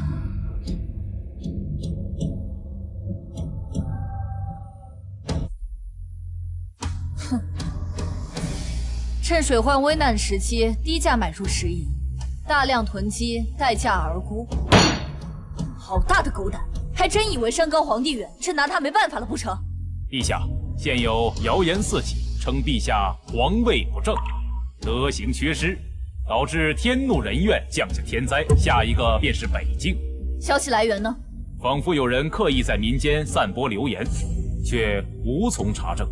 相国大人，此事你怎么看？陛下，此事不值一提，派人将那些囤货商户和散布谣言者一并抓获即可。相国大人，现在北境人心惶惶，百姓因吃不起盐，已有多人患病。倘若此刻捉拿盐商，必定会被有心之人刻意曲解。如若挑起官民纠纷，恐怕后果不堪设想啊！放肆！这些奸商竟敢趁天灾大发国难之财，还敢妖言惑众，挑起民怨，朕定要将他们治罪。诸位爱卿可有良策？微臣无能，请陛下降罪。陛下，老臣认为民心沸腾，其一是因为买不到盐，其二是听信谣言，认为陛下的皇位不正，恐引发天灾。陛下只要解决这两个问题，平息民心，共度难关。这老东西思路没错，但他肯定没安好心。姑且看看他能给出什么方案。朕明白了，请相国大人细讲。其一，买不到盐，便将那些囤积商盐的商户一并抓起，这样便有了食盐。其二，谣言止于智者，绝非愚民，靠抓捕和控制谣言起不到任何作用，反而会使百姓误认为谣言属实。陛下不如下一封罪己诏，向天下人道歉，谣言必破。好你个老逼弟，果然不放好屁！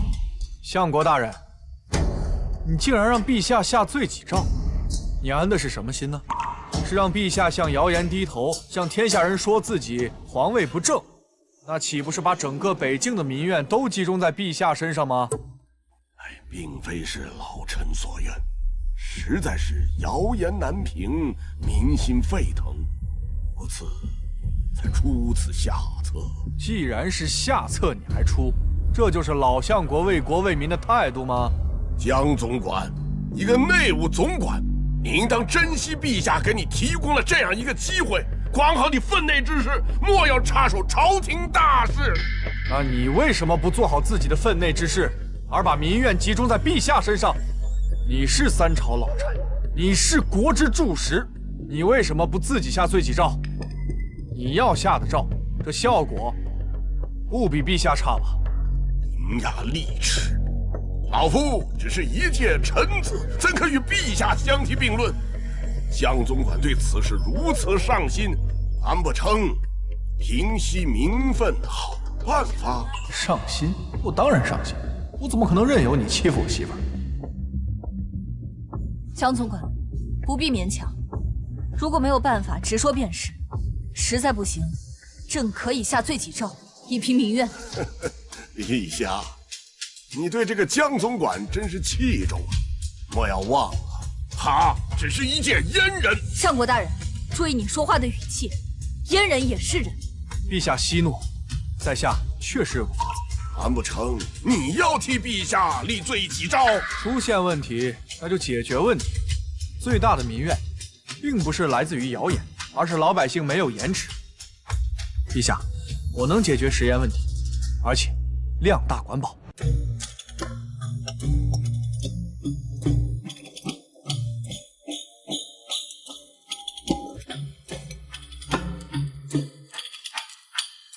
江辰，你这样真的能研制出戏言吗？看好了，最后一步了。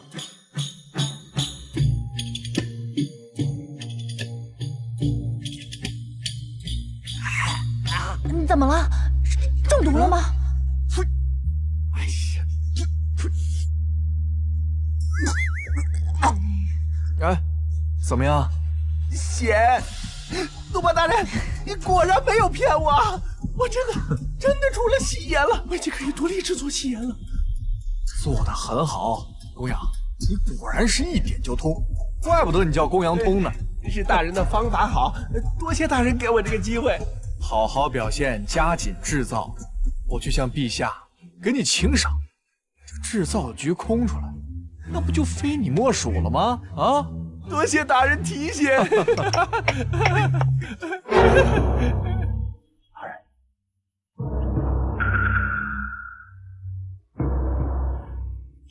此子竟真制出了戏言，既如此，就留不得他了。14，小14，我的老婆小14，今天不是应该休息了吗？算了，就当给个惊喜吧。哎，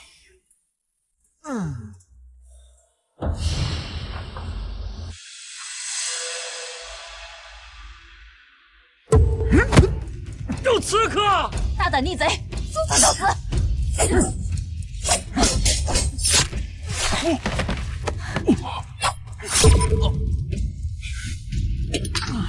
江辰，你没事吧？你挺住，我带你去见御医。相国大人，幸不辱命。亲眼见他死去？不，小皇帝的贴身侍卫及时赶到，我不是他的对手。小人将您赐下的3枚化骨毒针，全部打入此子胸口。小人亲眼确认。如此甚好，化骨之毒天下罕见，可溶骨断脉。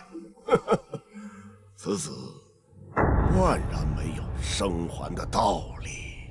启禀陛下，制造局昨日遭遇刺客，制造戏言的器皿和材料全都毁于一旦，就连江督办和微臣制造的戏言也都当真制出了戏言，那成品呢？都被刺客毁掉了。该不会是制作失败，找了一个莫须有的刺客来诓骗陛下？这是欺君之罪啊！相国大人，并非如此啊！欺君罔上，那是要诛九族的。那你倒是把成品贡献给陛下，老臣也想开开眼，增长见闻。那个，你既然已经制造出了戏言，你就依着你说的，是被一个刺客捣毁了，那你再制造出一份出来不就是了？何必还支支吾吾的呢？公羊通，不用紧张，你慢慢说。谢陛下，并非微臣不想制作戏言，只是制作戏言的那些器皿全都是江督办亲自制作的，微臣也是闻所未闻。如今这个器皿全都被刺客毁掉了，微臣也是巧妇难为无米之炊啊！请陛下再让江督办制造一批这个器皿，有了器皿过后，微臣不消半天便能制造戏言。那就请陛下再找江督办制一批戏言吧。何须那么麻烦，直接让江督办把制好的戏言带过来不就成了？微臣拭目以待。陛下，我做出戏言了。哎，相国大人，您看到我怎么这副表情？很惊讶吗？还好我提前制作了防弹衣，要不然非得被这老壁灯阴死。江晨，你没事吧？你挺住，我带你去见御医。刚刚明明看见针穿进去了，怎么可能没事嘛？你看，这个是我新研发的金钟罩铁布衫，你一套，我一套，陛下一套。以后我们再也不怕什么刺客伤害我们了。此子竟然没死，化骨之毒天下罕见，太医院不可能有解毒之法。难道是死士被他买通欺骗了我？哈哈，江督办说笑了。我只是惊讶，你这戏言真的制作出来了？戏言在此，要不老相国一会儿尝尝？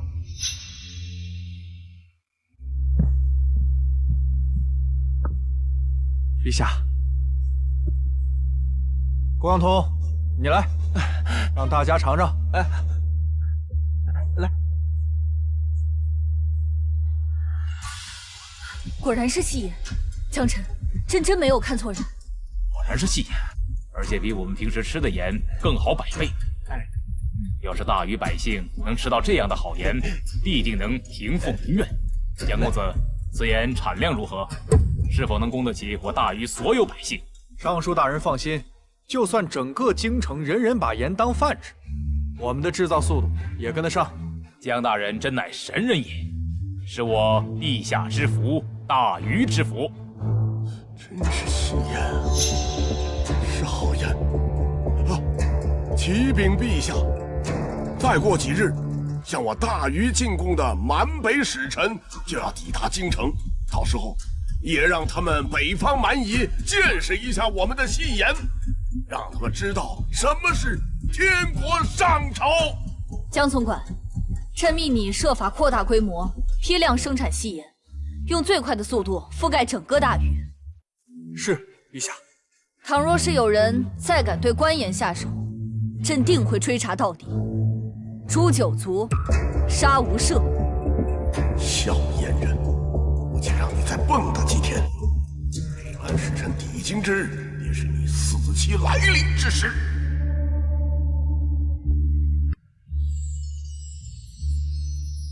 陛下，舒服吗？嗯。陛下，想要吗？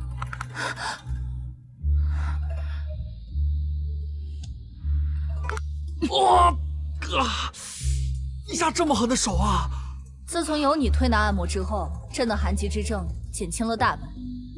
不错，还要多久才能痊愈？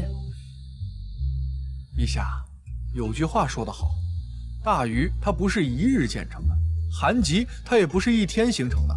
正所谓冰冻3尺，非一日之寒。按摩还需要循序渐进，欲速则不达嘛。况且微臣就在你的身边，你要是想要按摩呀，随时叫我呀。如此甚好。对了，你制作戏言之事，朕还没有给你加上。说吧，想要什么奖励？微臣想要告假1天，出宫透透气。拿着朕的令牌，穿上你的铁布衫，再带上1对金牛卫出去。有必要搞得这么兴师动众啊？朕命令你，必须平平安安回宫，一根头发丝也不能少。放心。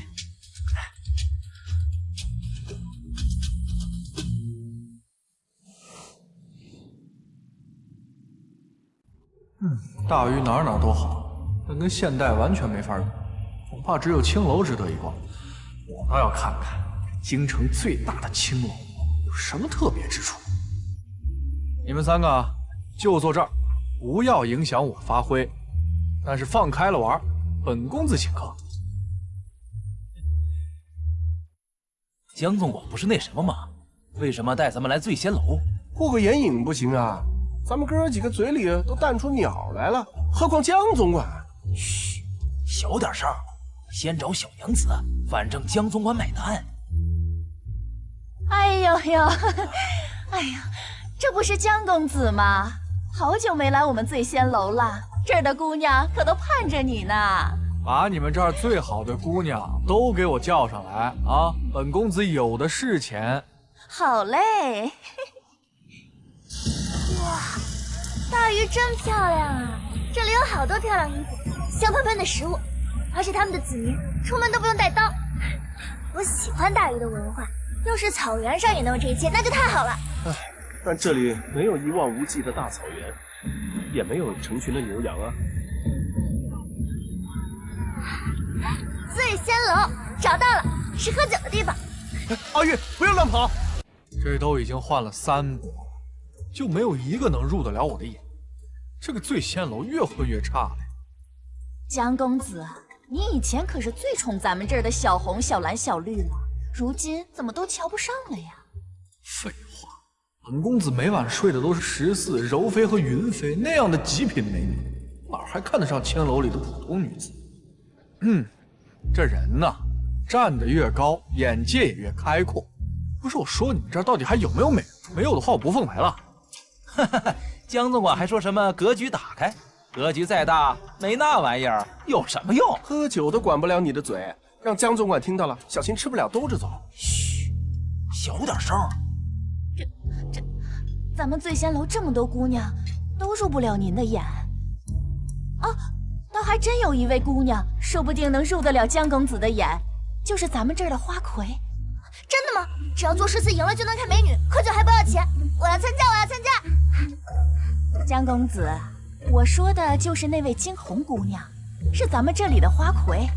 您只要能对上她的诗词，得到了她的认可，您就能成为她的入幕之宾。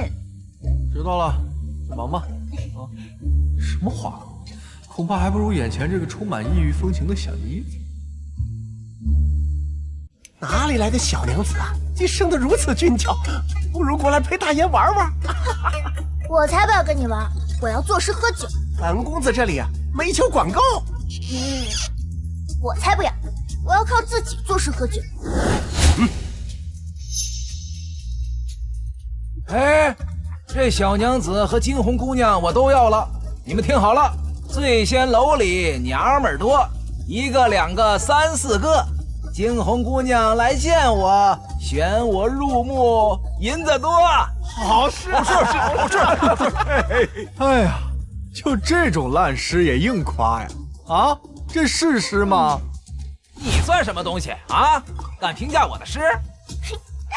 我也觉得你写的很烂。那你们做一个，说不定还没有我的好呢。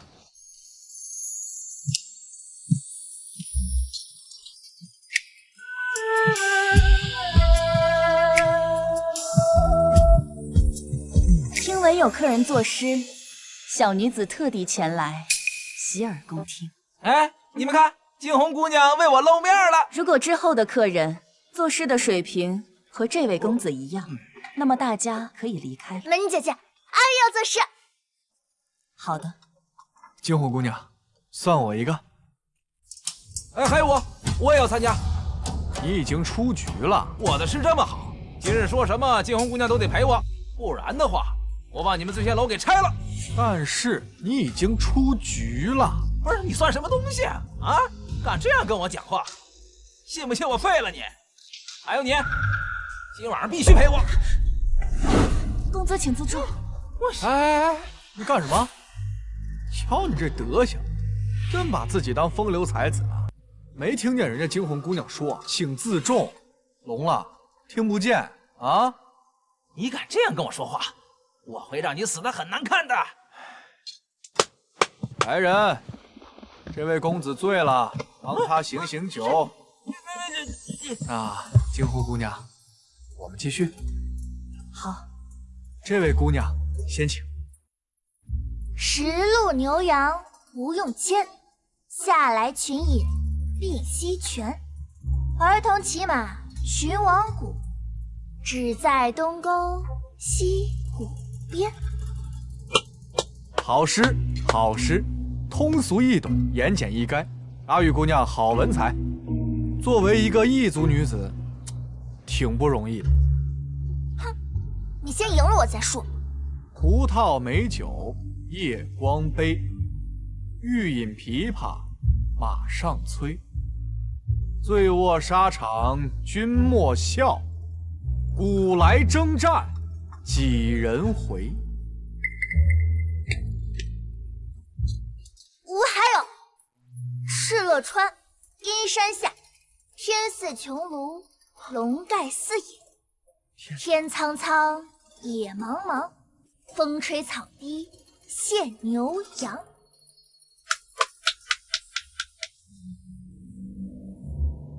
床前明月光，疑是地上霜。举头望明月，低头思故乡。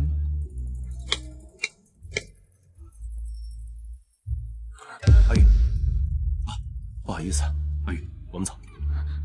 我还没有认输，我会去请教我的先生，下次我一定打败你。哎，算了，我们不会再见面。哎，那可不一定啊，我们会再见的。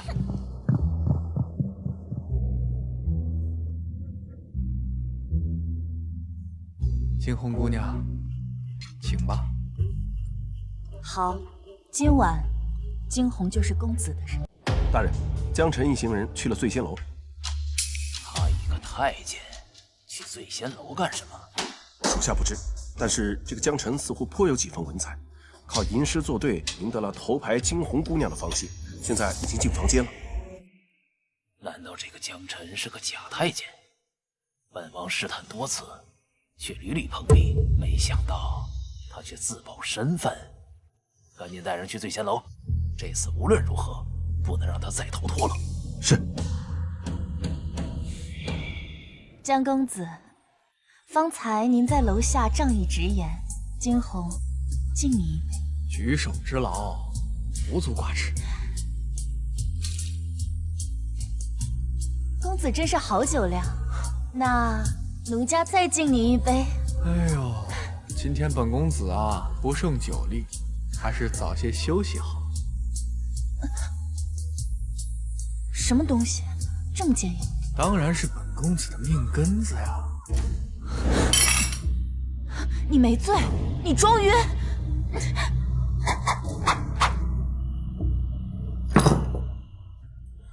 能藏这么多东西啊？你是哆啦 A 梦吗？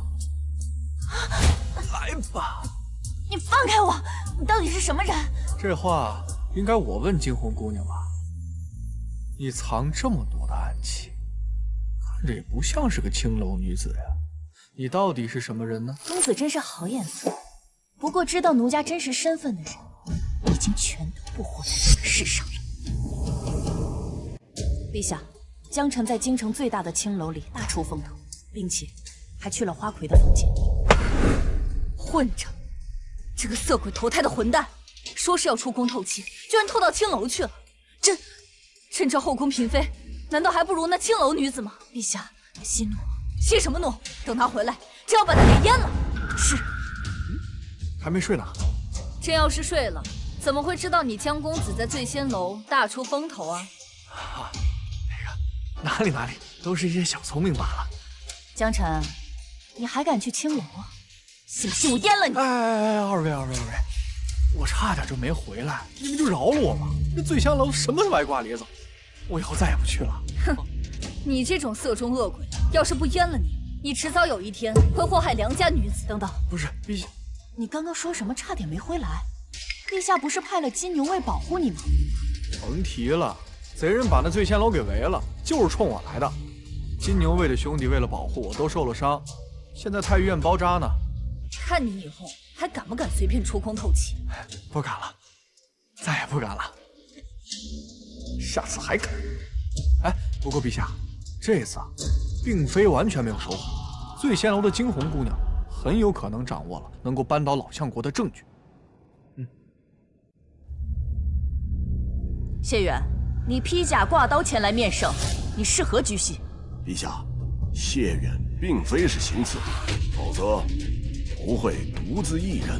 披甲挂刀闯进朕的御书房，不是行刺是什么？陛下，微臣此次前来是来清君侧，正视听。谢远，休要胡言乱语。陛下，微臣要杀了江辰这个小贼，他是个阉人，却经常留恋青楼此等烟花之处。答案就只有一个，他根本就不是个阉人。江总管，居然会有此事！江辰前往醉仙楼是奉了朕的旨意。朕听闻头牌惊鸿姑娘国色天香，倾国倾城，而且还是一个未曾失身的清官，于是便派江总管前去醉仙楼走了一趟，请惊鸿姑娘入宫。陛下莫要再为此子找借口，是不是阉人？我等一看便知。放肆！我到黄河心不死，不进棺材不落泪。我如果没有确凿的证据，岂敢如此行事？来人，将青楼女子惊鸿带上来。迷女惊鸿见过陛下，见过江大人。惊鸿，昨夜你的入墓之宾可是此人？正是江大人。江大人才高八斗，实乃文曲星下凡，令小女子好生敬仰，便邀请她进入小女子闺房。哎，哪里，当今圣上才是文曲星下凡，在下自愧不如。莫要岔开话题。江辰，现在证据确凿，你还不速速跪下伏诛？那惊鸿姑娘，替我解释解释呗。好，本王就听听你还有什么可狡辩的。江大人的确进了小女子的闺房，但江大人并未与小女子欢好，而是告诉小女子，当今圣上要见我，之后便闯入贼人，仅此而已。不可能，这绝对不可能！江大人有惊世才能，小女子也是想服侍江大人的，可江大人却告诉小女子，他是个太监。小女子句句属实，还望陛下明察。谢远，现在还有什么好说的？你挂刀闯入御书房，该当何罪啊？这大逆不道，意图行刺陛下，形同谋逆。金牛卫，把他打入大牢，择日问斩。恕死而敢！活下去，严加看管。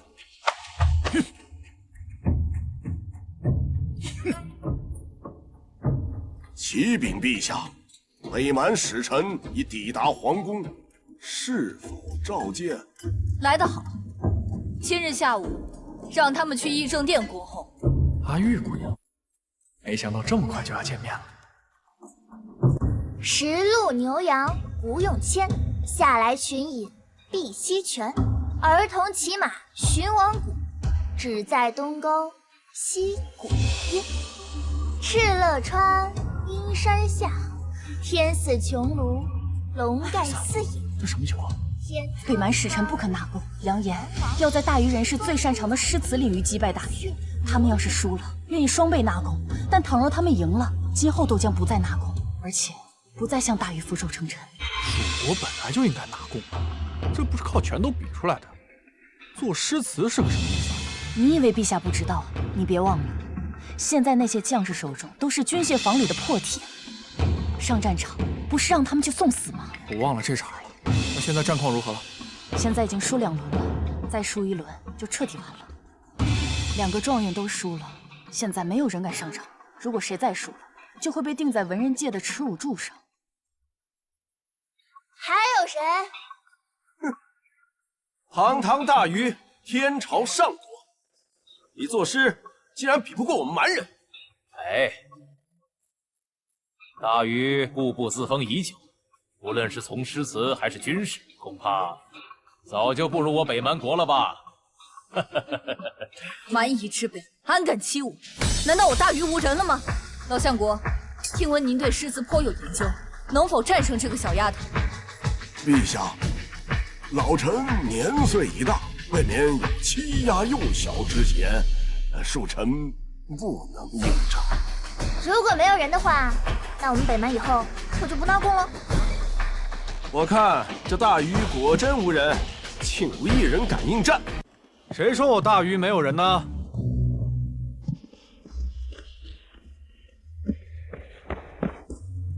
陛下，江辰真的可以吗？他能在诗词上获得惊鸿姑娘的认可，应该是有几把刷子。你是什么人？这是我们大内总管江辰，江大人。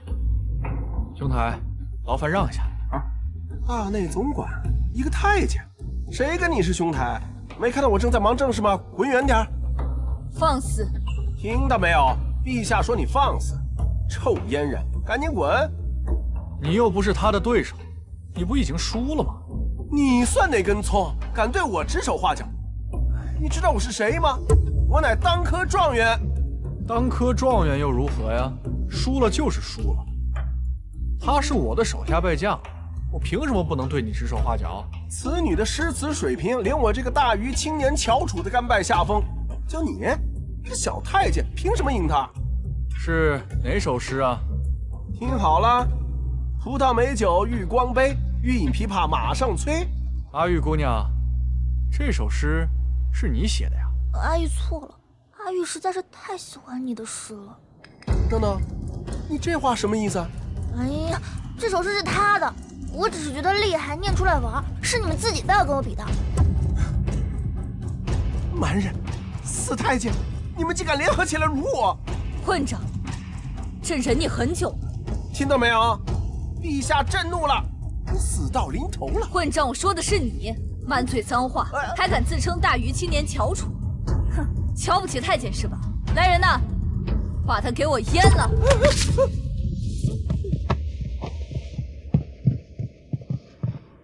阿玉，那首诗是那个男人的？是的，先生，我只是想要炫耀，没想跟他们比呢。向大禹皇帝道歉。我们北蛮有自己的诗人，赢也要堂堂正正的赢。对不起，我错了，我刚才用的是他写的诗，我不是他的对手，甘愿认输。你的诗写得很美，也很厉害。阿玉不是对手，我是北蛮的诗人，跟你比。好，刚说我大禹固步自封，我会让你输的心服口服。请。好，江总管，此战若胜，你要什么，朕就给你什么。陛下，此话当真啊？一首诗一首诗比太慢了，我会接下来一直作诗。如果你有把握胜过我，可以随时提问。只来一来酒来。君不见黄河之水天上来，奔流到海不复。关关雎鸠，在河之洲。窈窕淑女，君子好逑。腾蛇乘雾，一顾倾人城，一顾倾人国。回眸一笑百媚生，六宫粉黛无颜色。十步杀一人，千里不留行。知了拂衣去，深藏功与名。无不服。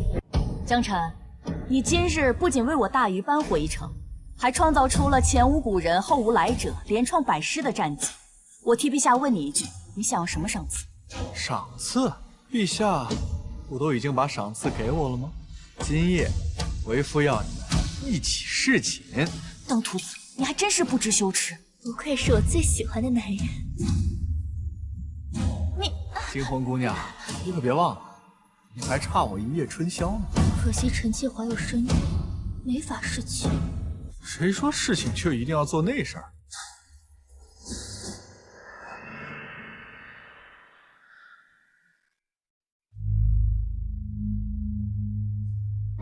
竟有如此戏言，当真是鬼斧神工。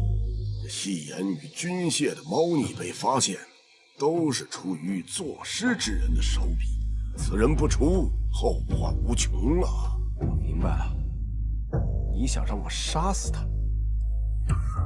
此人竟然如此特殊，让你这个大禹相国不惜与我北蛮合作？权宜之计呀！为了夺得大权，一切的牺牲都是值得的。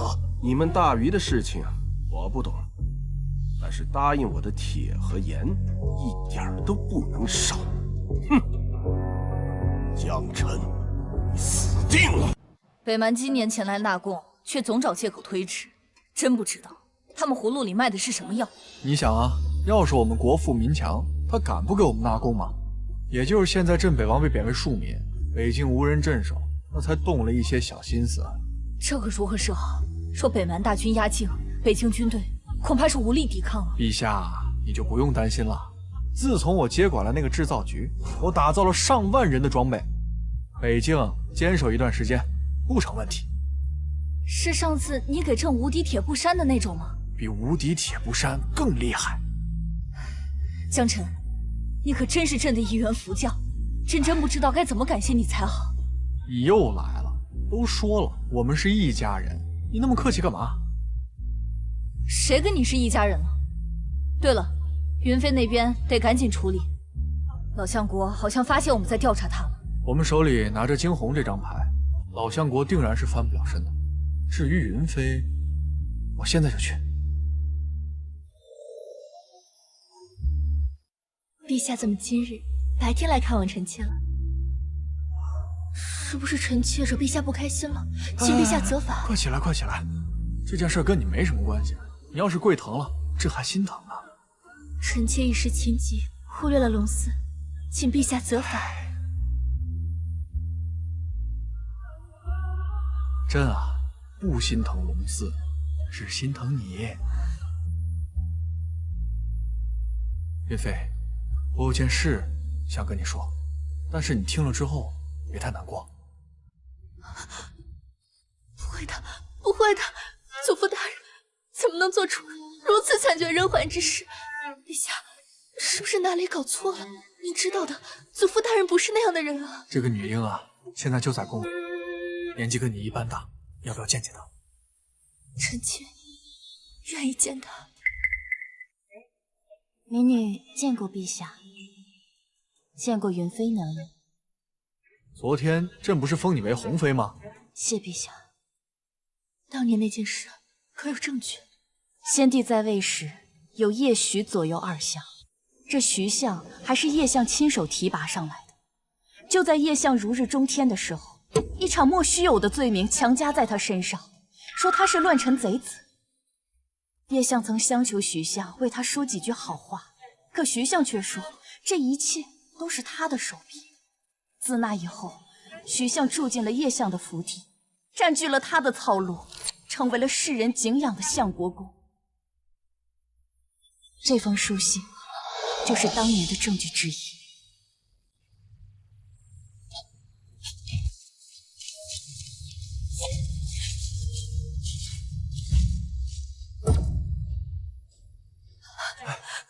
是祖父大人的自己。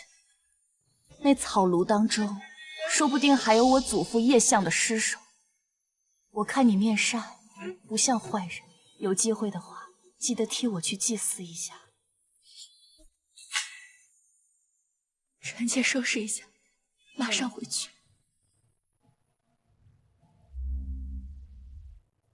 好了。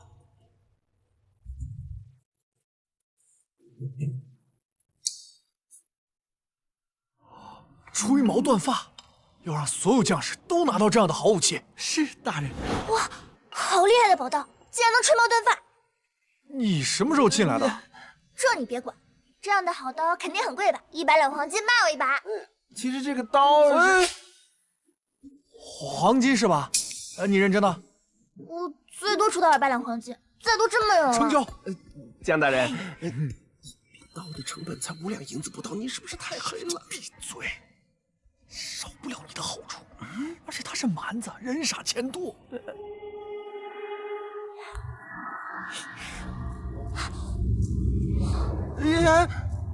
哇，果然是好刀，我要变成高手了。我们有专门试刀的地方，别在这儿乱挥。快走快走，我要试刀。江辰，应该只是看起来一样，对吧？对呀，这个，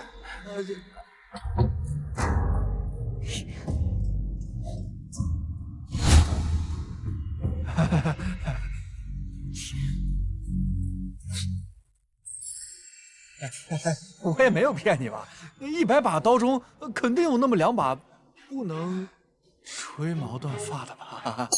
骗子！阿玉，记得你的黄金啊！我的小祖宗，你跑哪儿去了？还拿把刀，是不是又给我惹事去了啊？这刀吹毛断发，锋利无比，值不值200两黄金？刀身坚韧，锋利无比，自带血槽。这刀何止200两，1000金都不止，足以当我北蛮的镇国之宝了。这刀这么厉害的吗？傻丫头，你从哪儿得到的这把刀？一刀只需轻轻一挥，就能轻易斩断大鱼士兵的盾牌。只要我们北蛮人人手一把，就天下无敌。你这什么表情？你难道得到此宝刀，你不高兴吗？如果我告诉你，大鱼的战士很快就会人手一把，你还会笑得出来吗？什么？陛下正在休息，云妃不能擅宠。臣妾有要紧事要求见陛下，若惊扰了陛下，臣妾愿一力承担。陛下，这是……都不重要。云儿，有什么事情尽管说吧。臣妾下午回了趟家，去了趟祖父大人的草庐，发现祖父大人与镇北王在一起。这不可能啊！镇北王不是已经被关入大牢了吗？肯定是被老相国救出去的。云儿，还有吗？镇北王还称祖父大人为父亲。父亲？臣妾没有听错，就是父亲。可镇北王姓谢，老相国姓徐，他们明明就不是一家。臣妾在祖父大人的草庐中发现了很多与镇北王的来往书信，他们在信件中就是父子相称。哦，我想起来了，谢远那个地下室不是挂着很多老相国的字画吗？当时我们推断这2个人有勾结，但是没想到他们2个是父子啊！哎呦，这老相国会玩啊，都绿到王祖府上去。你这个登徒子，不许你祸害有夫之妇！等，轻点，陛下。陛下，您为何称他为陛下？到底谁才是真正的陛下？这位才是真正的陛下。至于你口中的陛下，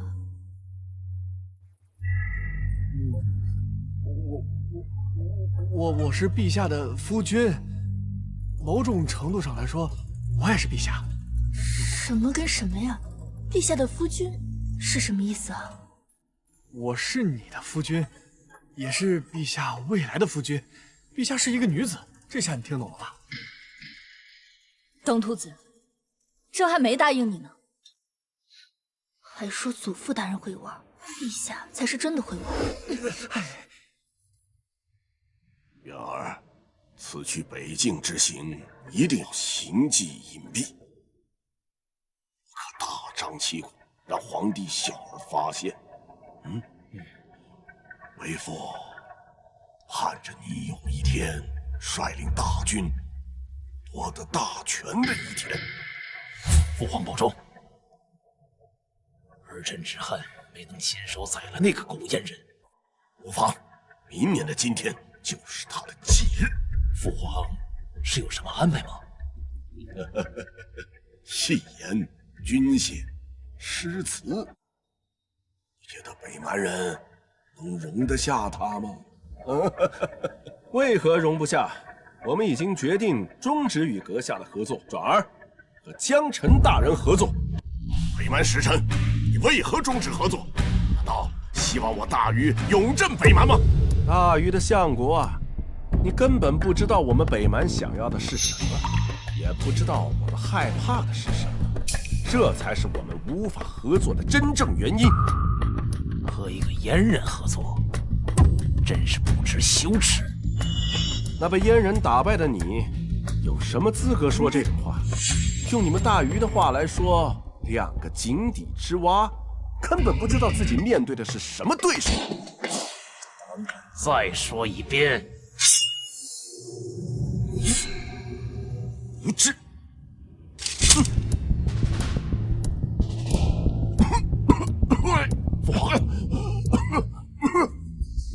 江辰，北蛮使臣当真愿意纳贡，臣服我大禹，你究竟是怎么做到的？这个事儿说来话长。北蛮那个小姑娘跑到我们制造局的军械房，我打造了一口好刀，卖给了她一把。看你这表情，肯定是没少赚吧？不多，这个数20两。不会是200两吧？这成本还不足5两银子，你居然卖他200两，心可真够黑的。是200两黄金。200两，还是黄金？就这样，那小妮子还怕我不卖给她？我跟她说呀，我们大禹的将士人手一把这样的好刀。她看到了这个钢刀堆成了小山，眼珠子都快掉下来了。后来那北蛮的使臣就屁颠屁颠过来找我，说是要和我们大禹永世修好，臣服于我们大禹。那我就简单和他们做了一个通商条件喽，用我们的日用品盐换他们的牛羊，再换他们的矿，怎么样？可以吧？好，若是能和北蛮建立通商，北蛮迟早会纳入我大禹的领土。陛下，大事不好了！惊鸿姑娘被当成刺客抓起来了。启禀陛下，老夫今夜抓到了一位刺客，没想到竟然是后宫嫔妃，希望陛下给老臣一个满意的答复。民女一人做事一人当，此事与陛下无关。这傻丫头，一个没看住就去做傻事。也罢，也差不多到摊牌的时候了。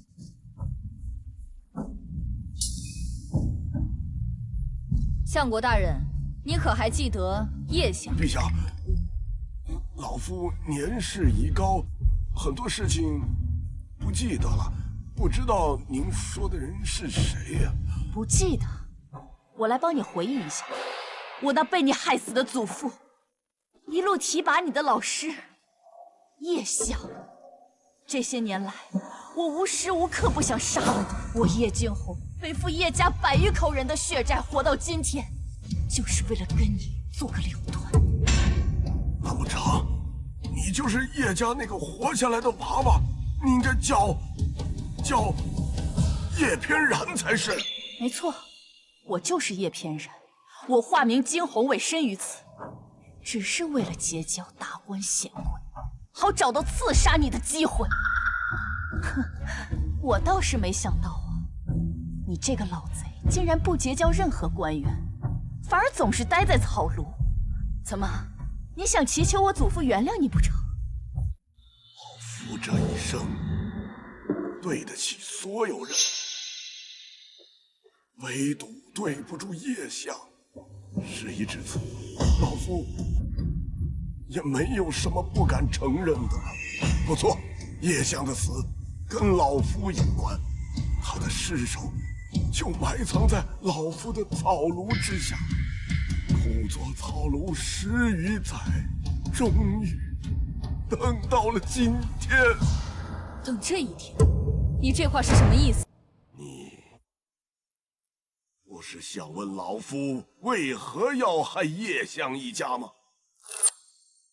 老夫与叶相亦师亦友，亲密无间，并非是老夫要他的命，而是他功高震主，是先帝要了他的命啊！不可能！先帝圣明，怎么可能做出如此伤天害理之事？世人皆道我徐安狼心狗肺，为了功名利禄，杀害了自己亦师亦友的叶相。若不是良心使然，我怎会枯坐草庐10余载，做给谁看呢？伴君如伴虎，功高义震主，古人诚不欺我呀。难道真的不是你？那我该找谁报仇？惊鸿姑娘，先帝是先帝，陛下是陛下，冤有头，债有主。这我倒是知道。当年那件事发生的时候，陛下应该还没有出生，我也不至于是一个是分不分的人。当年我是为了自保，葬送了叶相一家，这个仇你应该找我报。不过今日，老夫还有一件秘密，隐藏了10余年的秘密，想公布于众。是镇北王谢远是你的亲生儿子这件事吧？混账！胡说八道！这是云飞亲口告诉我的，他还拿了你们互相往来的书信。你不是已经把谢远送走了吗？还有必要装吗？没想到，我这一世的英名，竟然被自己的孙女儿给葬送了。不过，老夫今天要说的，不是这个，而是另外一件事，那就是当今圣上她是女儿身。什么？当今圣上竟然是女儿身？女子怎能做皇帝？难怪昨晚有谣言说陛下皇位不正，原来不是谣言啊！难怪我大禹灾祸连连，原来是这个缘故，所以上苍才会降下责罚。你们放屁！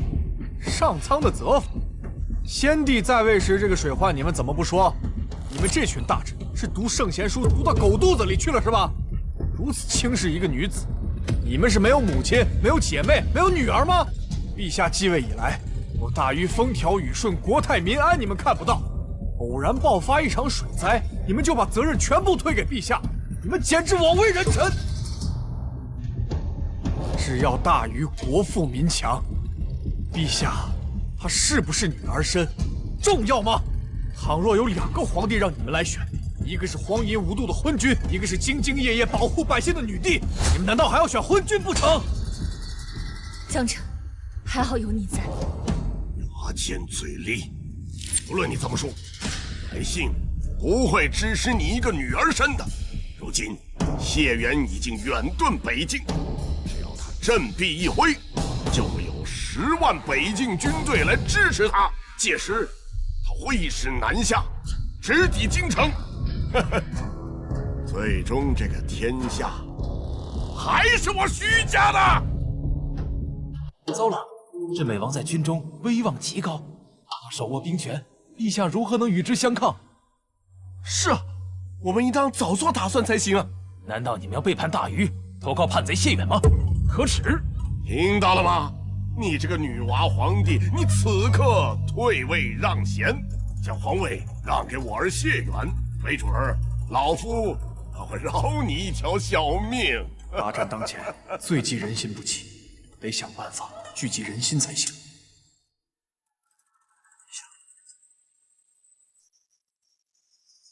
诸位爱卿，你们的想法朕都听到了。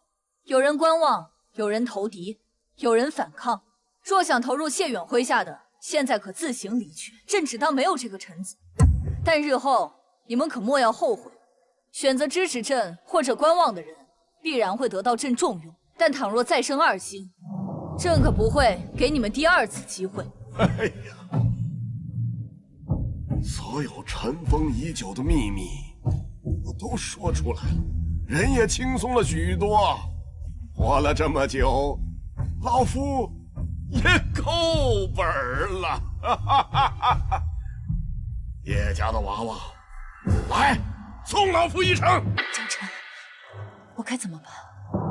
送老相国回府中草庐好生待着。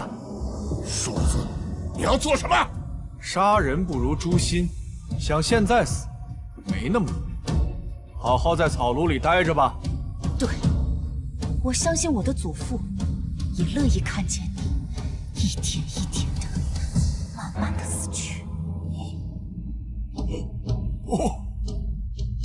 我要你们杀了我！杀了我！我要你们杀了我！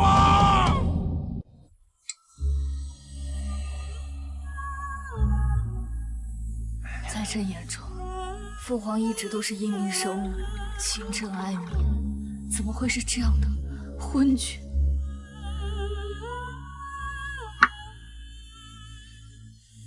长晨，如果有一天朕也变成我父皇那样，你会离开我吗？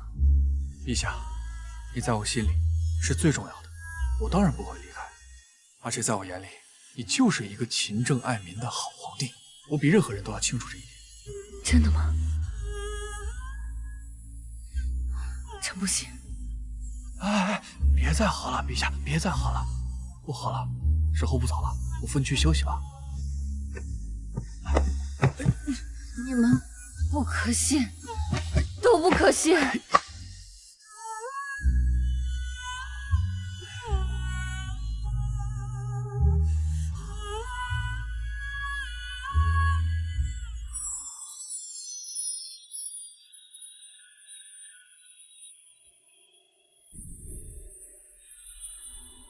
月儿，老相国曾经是你最信赖、最信任的人，而现在这个人是我。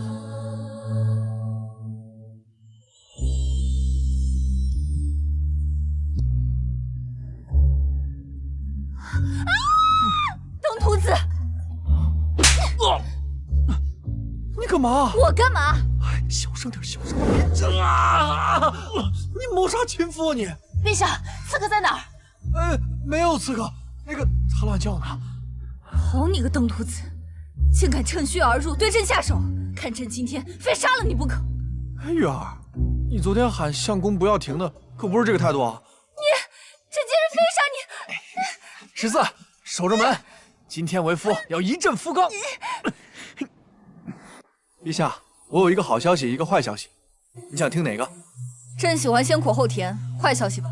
坏消息嘛，就是谢远夺了北境的兵权，到处宣扬你是女儿身，他昭告天下要带先帝夺回帝位，现在已经挥师南下了，还有3日就会抵达京城。意料之中。那好消息呢？好消息就是我们的北蛮盟友陈兵边境，牵制了谢远大量主力，他现在手里只有8万人。20多万变8万，确实是一个好消息。京城的禁军和金牛卫加起来有1万，守城应该是足够的。守城？守什么城啊？你把那1万人给我，还有那个金牛卫，我现在去杀穿他们。你别乱来，就算朕败了，江山丢了，你也要好好的活着，替朕照顾好14和其他姐妹。14誓死追随陛下，寸步不离。哎，你们俩说什么呢？瞎胡闹吗？且不说这江山丢不掉，就算丢了，也由我来守护你们周全。我们随便找个地方东山再起啊！你依然是大禹的君王。朕乃大禹女帝，若是不能为民守土，又怎能再以君王自居？启禀陛下，百官已至议政殿，是否起驾？起驾！众爱卿想必都已经知道朕是女儿身了吧？朕虽为女儿身，但却自幼被先帝以男儿的方式锤炼打磨，16年，足以让一个无忧无虑的女子成为一代冷血的王侯。朕在位期间，政通人和，风调雨顺，北蛮臣服，偶遇天灾人祸，也都很快平息。朕承诺，我大禹未来只会更加强盛。在座的诸位，都是我大禹的肱骨，我大禹的国之柱石。陛下刚才说北蛮臣服，可微臣听到消息，北蛮陈兵边境，意欲进攻我大禹呢。这是为了帮助我们大禹牵制住北境数十万将士。现在谢远能调动的部队只有8万人马。陛下如何保证北蛮不会突然改变主意，大肆进攻边境？我能保证他们不会改变主意。北蛮使臣不是已经走了？你如何代表北蛮使臣做决定啊？我是北蛮公主，北蛮王是我爹，我的话他一定会听。阿月，你这样不是暴露自己，增加自己的危险吗？我还不是为了帮你啊！不许凶我。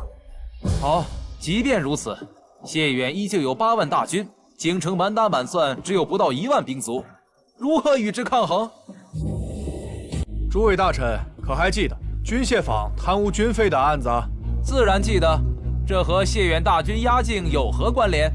那你应该知道，北境士兵用的都是什么破铜烂铁，公羊通，呈上来。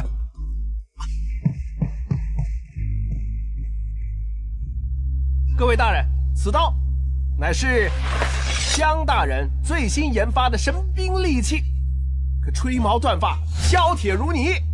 这把是北境人用的兵器。如此宝刀肯定造价不菲吧？造出来多少柄？此刀造价低廉，质量惊奇，如今已有上万把。此刀造价仅需要5两银子。臭江辰，你还我200两黄金！公羊通，还有吗？各位大人，我大禹士兵有如此神物，定能以一当百，天佑大禹！天佑陛下，天佑大禹！天佑陛下，天佑大禹！陛下，谢远用箭使传来书信，邀您明天城外相见。双方携带人数不得超过5个。不用想，肯定是个鸿门宴。就算知道是鸿门宴，朕也不能不去。这是为何？朕代表的是大禹的脸面和底气。如果我连出城见一面的胆气都没有，那他的计谋就得逞了。月儿，你想好了？夫君，对不起，朕是大禹的王，朕必须得去。陛下，我同你一起去。好，那就一起去。那再带2名金牛卫？不用，我想好办法了。10月，没想到你还真敢来，勇气可嘉呀！谢远，你也太小瞧朕了。朕乃大禹女帝，岂会惧怕你一个小小的反贼？本王有8万大军，你必败无疑。8万大军，我劝你乖乖的投降，把皇位让给我。本王可败，不可降。无谓的反抗。行了，谢远，别废话了。你现在就一条路，跪下求饶，我让陛下给你一条全尸。正好，你来，本王是最开心的。本王要一刀一刀的亲手将你活剐。一个人带着3个女人，这个蒙着面的不知道是谁啊？你们还想跑？对，你也可以把他们都抛下，自己跑。本王再亲手把你抓回来，这样不是更有趣？你真有意思，我来都来了，跑什么呀？再说了，你凭什么有能力弄死我们几个？谢远，你真的敢动手吗？你就不怕在史书上遗臭万年？本王把你们都杀了，史书由本王来写，怕什么皇位正不正？活捉他们！惊鸿，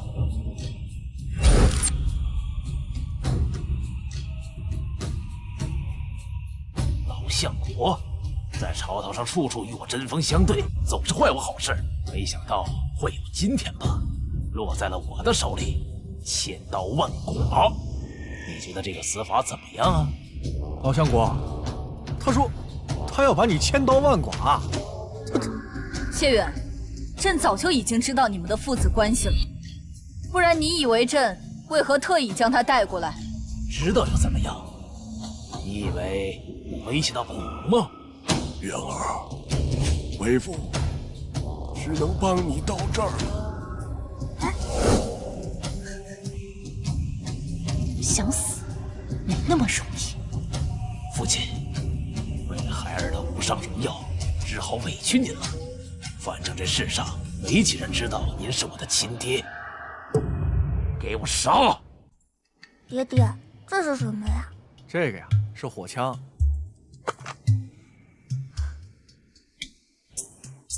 爹爹以前用这个呀，打败了一个大坏蛋，救了好多人。给我杀！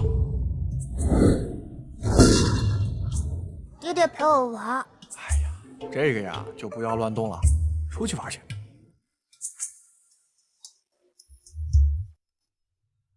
哼，臭爹爹不陪我玩，我去告我娘去。